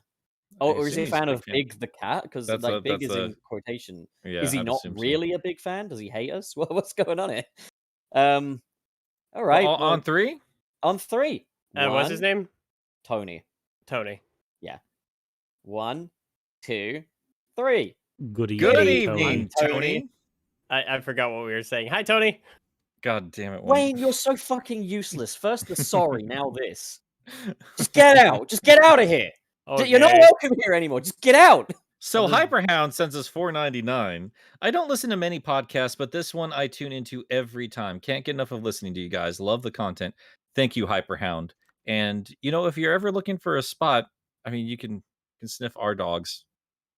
But I don't know what I was getting at there. What? I was trying to replace dogs. Is what I was I getting think there. you meant ass, not, but like, yeah. We've got 2 more. We've got 2 more from functional people. So, This Suris. one is from that Jordo. $5. Hey, I wanted to report a complaint. The milk I ordered had a bunch of bees in it. I'm confused. Please refund. I love you. Thanks. You should have ordered the non-pulp variety then, obviously. Yeah, Nick but Milk because, is Pulp Fiction confirmed. but because you said I love you, I think I will process the refund anyway. Just be sure to get the right one next time. Thank you for spending money for asking for a refund. Oh shit, Nick! Don't fire me, dude. I'm just trying to get customer satisfaction. Okay. But come on, I'll go give you. I'll go Look, give if you a they hand had- behind the restrooms. I'm sorry. Nick Milk is already a bottle of customer satisfaction, if you know what I mean. And every customer gets a free Hey J from Wayne. I go on, Wayne. You got. So, AKA Shonen, $2. Thank you. You said a mouthful. No message. I love that Shonen like will comment like in the chat. Like anytime he like sends us money, doesn't say a fucking word. Every time. He doesn't feel the need. He's a quiet man, but It is fun like watching the conversations play out here. And I do apologize because I want you guys to know we do read along there. So it is fun to read along to like the conversations happening alongside us. I think it might be almost more fun to watch them react to the shit that Pup says sometimes. So that's is Nick Milk any good? I actually made a whole pot of it last night. I can put a picture up on. and thank you for that, by the way. Oh yeah, no, don't mention it. Congratulations, I'll put a Milk. You are officially the cow of Sunset City. It's the milk soup. Oh, God. Don't fuck eat it, too much of milk. it. You'll go crazy and start throwing pumpkin bombs. The Lazarus milk. Yeah, that is a point. Like it's the kind of typical theme park thing where it's already a pre-existing recipe. It's just, what it actually is goblin soup because it's green and I'm gobbling it up. God damn it. Why is that? Why am I laughing at that? With that said, guys, thank you so much for joining us today on Sunset City. I've got more Pop Rocks in my mouth, and I'm very excited to talk while I do it. Yeah, that's right. Take Daddy's Pop Rocks. Just everything's sex is what happens here. We're all sad. We're all This is sad a and shitty lonely. sex cult. I'm leaving. Worst sex cult ever, Pup. Top topics. Please uncanon me from this domain. Sorry, Tom. You are forever a canon guest on Sunset City, and that is No, he's in the chastity cage. I don't think he's a minor in. I don't think he's a major in many countries. Man, Right. can we just put that on the poster of Sunset City where it just says in parentheses somewhere as a quote, "Worst sex cult ever"? We really need a really like I just nice put up poster of the us. merch. You could have said that a few hours ago. Well, we're gonna see how this first batch does, and we'll get creative from there. But yes, guys, just remember, if you do want to help us out in any capacity, we do appreciate the super chats. There's Two of also us the here merch. do this as a full-time job now, not the podcast, but just content creating. So any of that is a big help to us. And 3. oh, you do it full. You do too. Ooh. Yeah. The only person we got to Wayne? drag kicking and screaming. In into other this is words, I Wayne. just don't have another job. I'm a Wayne student. can't. Thank you very little. Yeah. You'll get there, Wayne bro. is You'll boss, get more there. like Wayne is bitch. So if you do Yeah, want I'll give to you have that. any obnoxious crap from us, go to Sunset City Gift Shop. What is it? Creative. I forgot Oh, what it's just fucking click the link in the pinned comment. I'll Pinned put it in comment. the description from here on out as well. When I You finally can get this up also- on a podcast form, I promise it's coming up soon. I'm getting a new And- computer that's going to let me do all this stuff. That's what's keeping me from doing more things. on the actual channel, you can also look up the timetable of all the Sunset City trains, and the gift shop is also there among all the other ways you can listen to our podcast show. And yeah, if you don't buy the merch, you'll die. Am I allowed to say that? Wait, Is I that thought allowed? I thought Wayne was going to die if they didn't buy the merch. Wayne also. Wayne well, just no, dies that's anyway. a favorite thing of theirs. Don't give them that promise. Yeah, don't. Okay, so if you buy the merch, Wayne dies. If you don't buy the merch, you die. Okay, that's I the deal. I did not agree to any of this. All right, well, guys, if you want more from us, I did just drop part 1 of my Sonic Colors review on my channel, Game Apologist. I'd love to get your feedback on that. The numbers aren't doing super great on that right now, part because I They're didn't not? release anything for a month. No. Ah. But yeah, go check that out if you want more from me. And be sure to subscribe because part 2 will be out next week, and so on and so forth. Suris just finished up his subathon, and I'm gonna just You're Give him a fapping? Why does it Why- sound like you're fapping? I'm jacking off, dude. You guys don't clap your hands together when you're jerking off? No, You clap not really weirdly. generally. Does anyone? It really does sound like a foreskin. Like Well, now you know the secret to Nick Milk. So yes, anyways, Suris, are you gonna be doing anything recent or in the near future, or are you gonna just finally relax a little bit? So the next 3 days, today, tomorrow, Sunday, I am not touching streaming. I am this is the most you guys get out of me. I have been doing this for 16 days straight. I want to literally alive but on Monday I'm going to be recording live my thoughts on Resident Evil 2 and Metroid Dread because I played both of those during the subathon. I just didn't get a chance to do my thoughts on them because of everything else going on. And I have been gifted a wonderful piece of cringe that is Sonic related from Chowmix that I'm going to be taking care of. It's going to be, if you're familiar at all with what I do as my normal content, then you know the flavor of this if you've ever seen Anime Exposed. a Sonic pocket pussy? It's worse than that. Oh my god. It is It's a worse Sonic than... sex doll. Oh, no. You'll see. It is amazing. Oh, I can't wait. It is amazing. So you guys have Chow Mix to thank for whatever cringe you will encounter when that episode goes up. All right, and also Wayne also recently wrapped up his Metroid month, and it was a awesome time with a lot of surprise guests in there. Me and Sir show up, big surprise. Wait, what? You got invited and I didn't? What the fuck? I swear to God. So Wayne, what you got going on?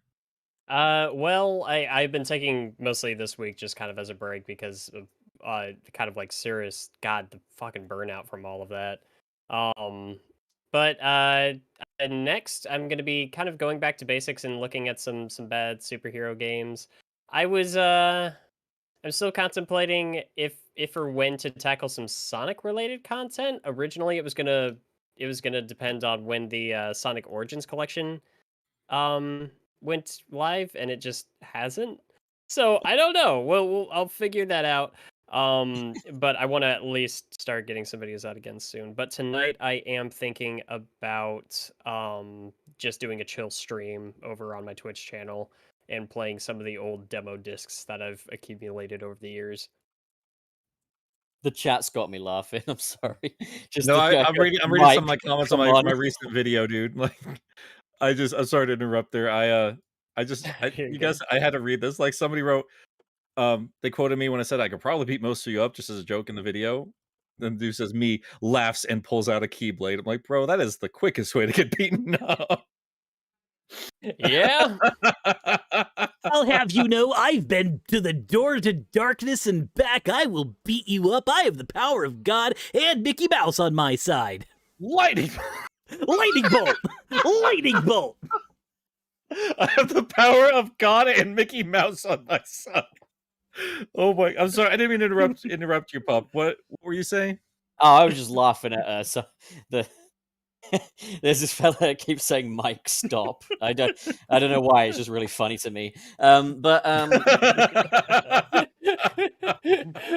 Who is Mike? But I think I don't know. I get Whoever- the feeling whoever that he maybe is. 4-bit Object 5 might be Mike, because I think him and Awem or Awern 123 seem to have a conflict going on. But I'm kind of soaking this up and enjoying my popcorn right now.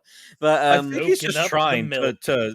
I think he's just trying to see if there's a mic in the chat right now, and like just trying to see if he can get under somebody's skin. I think he's managed it. for real, Mike, get the fuck out of here. Everyone's doing it. God. All right, this is officially a no mic podcast. We don't use mics at all. We use I don't want to say what our mouths are near right now. I speak into a potato. It's my turn to endorse myself, right? Yeah. Well, I'll just be over on my channel stopping Mike. So you guys are really going to want to check that out and see that.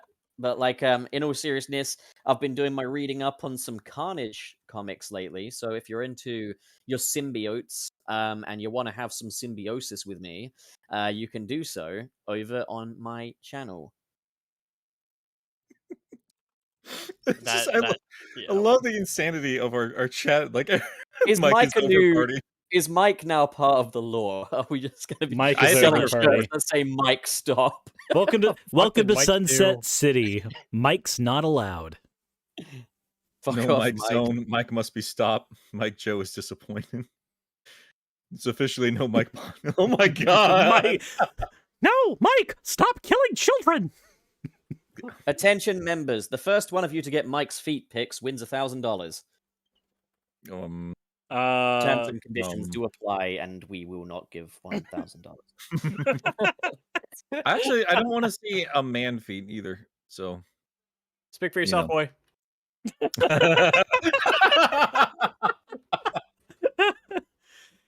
Feet Well, pics now for we know Wayne. how we get some Wayne water. Everyone That's how we do it. send Wayne feet pics tonight. Nick Everybody. Milk, Wayne like that. Water. Wayne I'm gonna- Water. I think I'm gonna take a picture of my foot for Wayne Just right now. Sonic feet pics.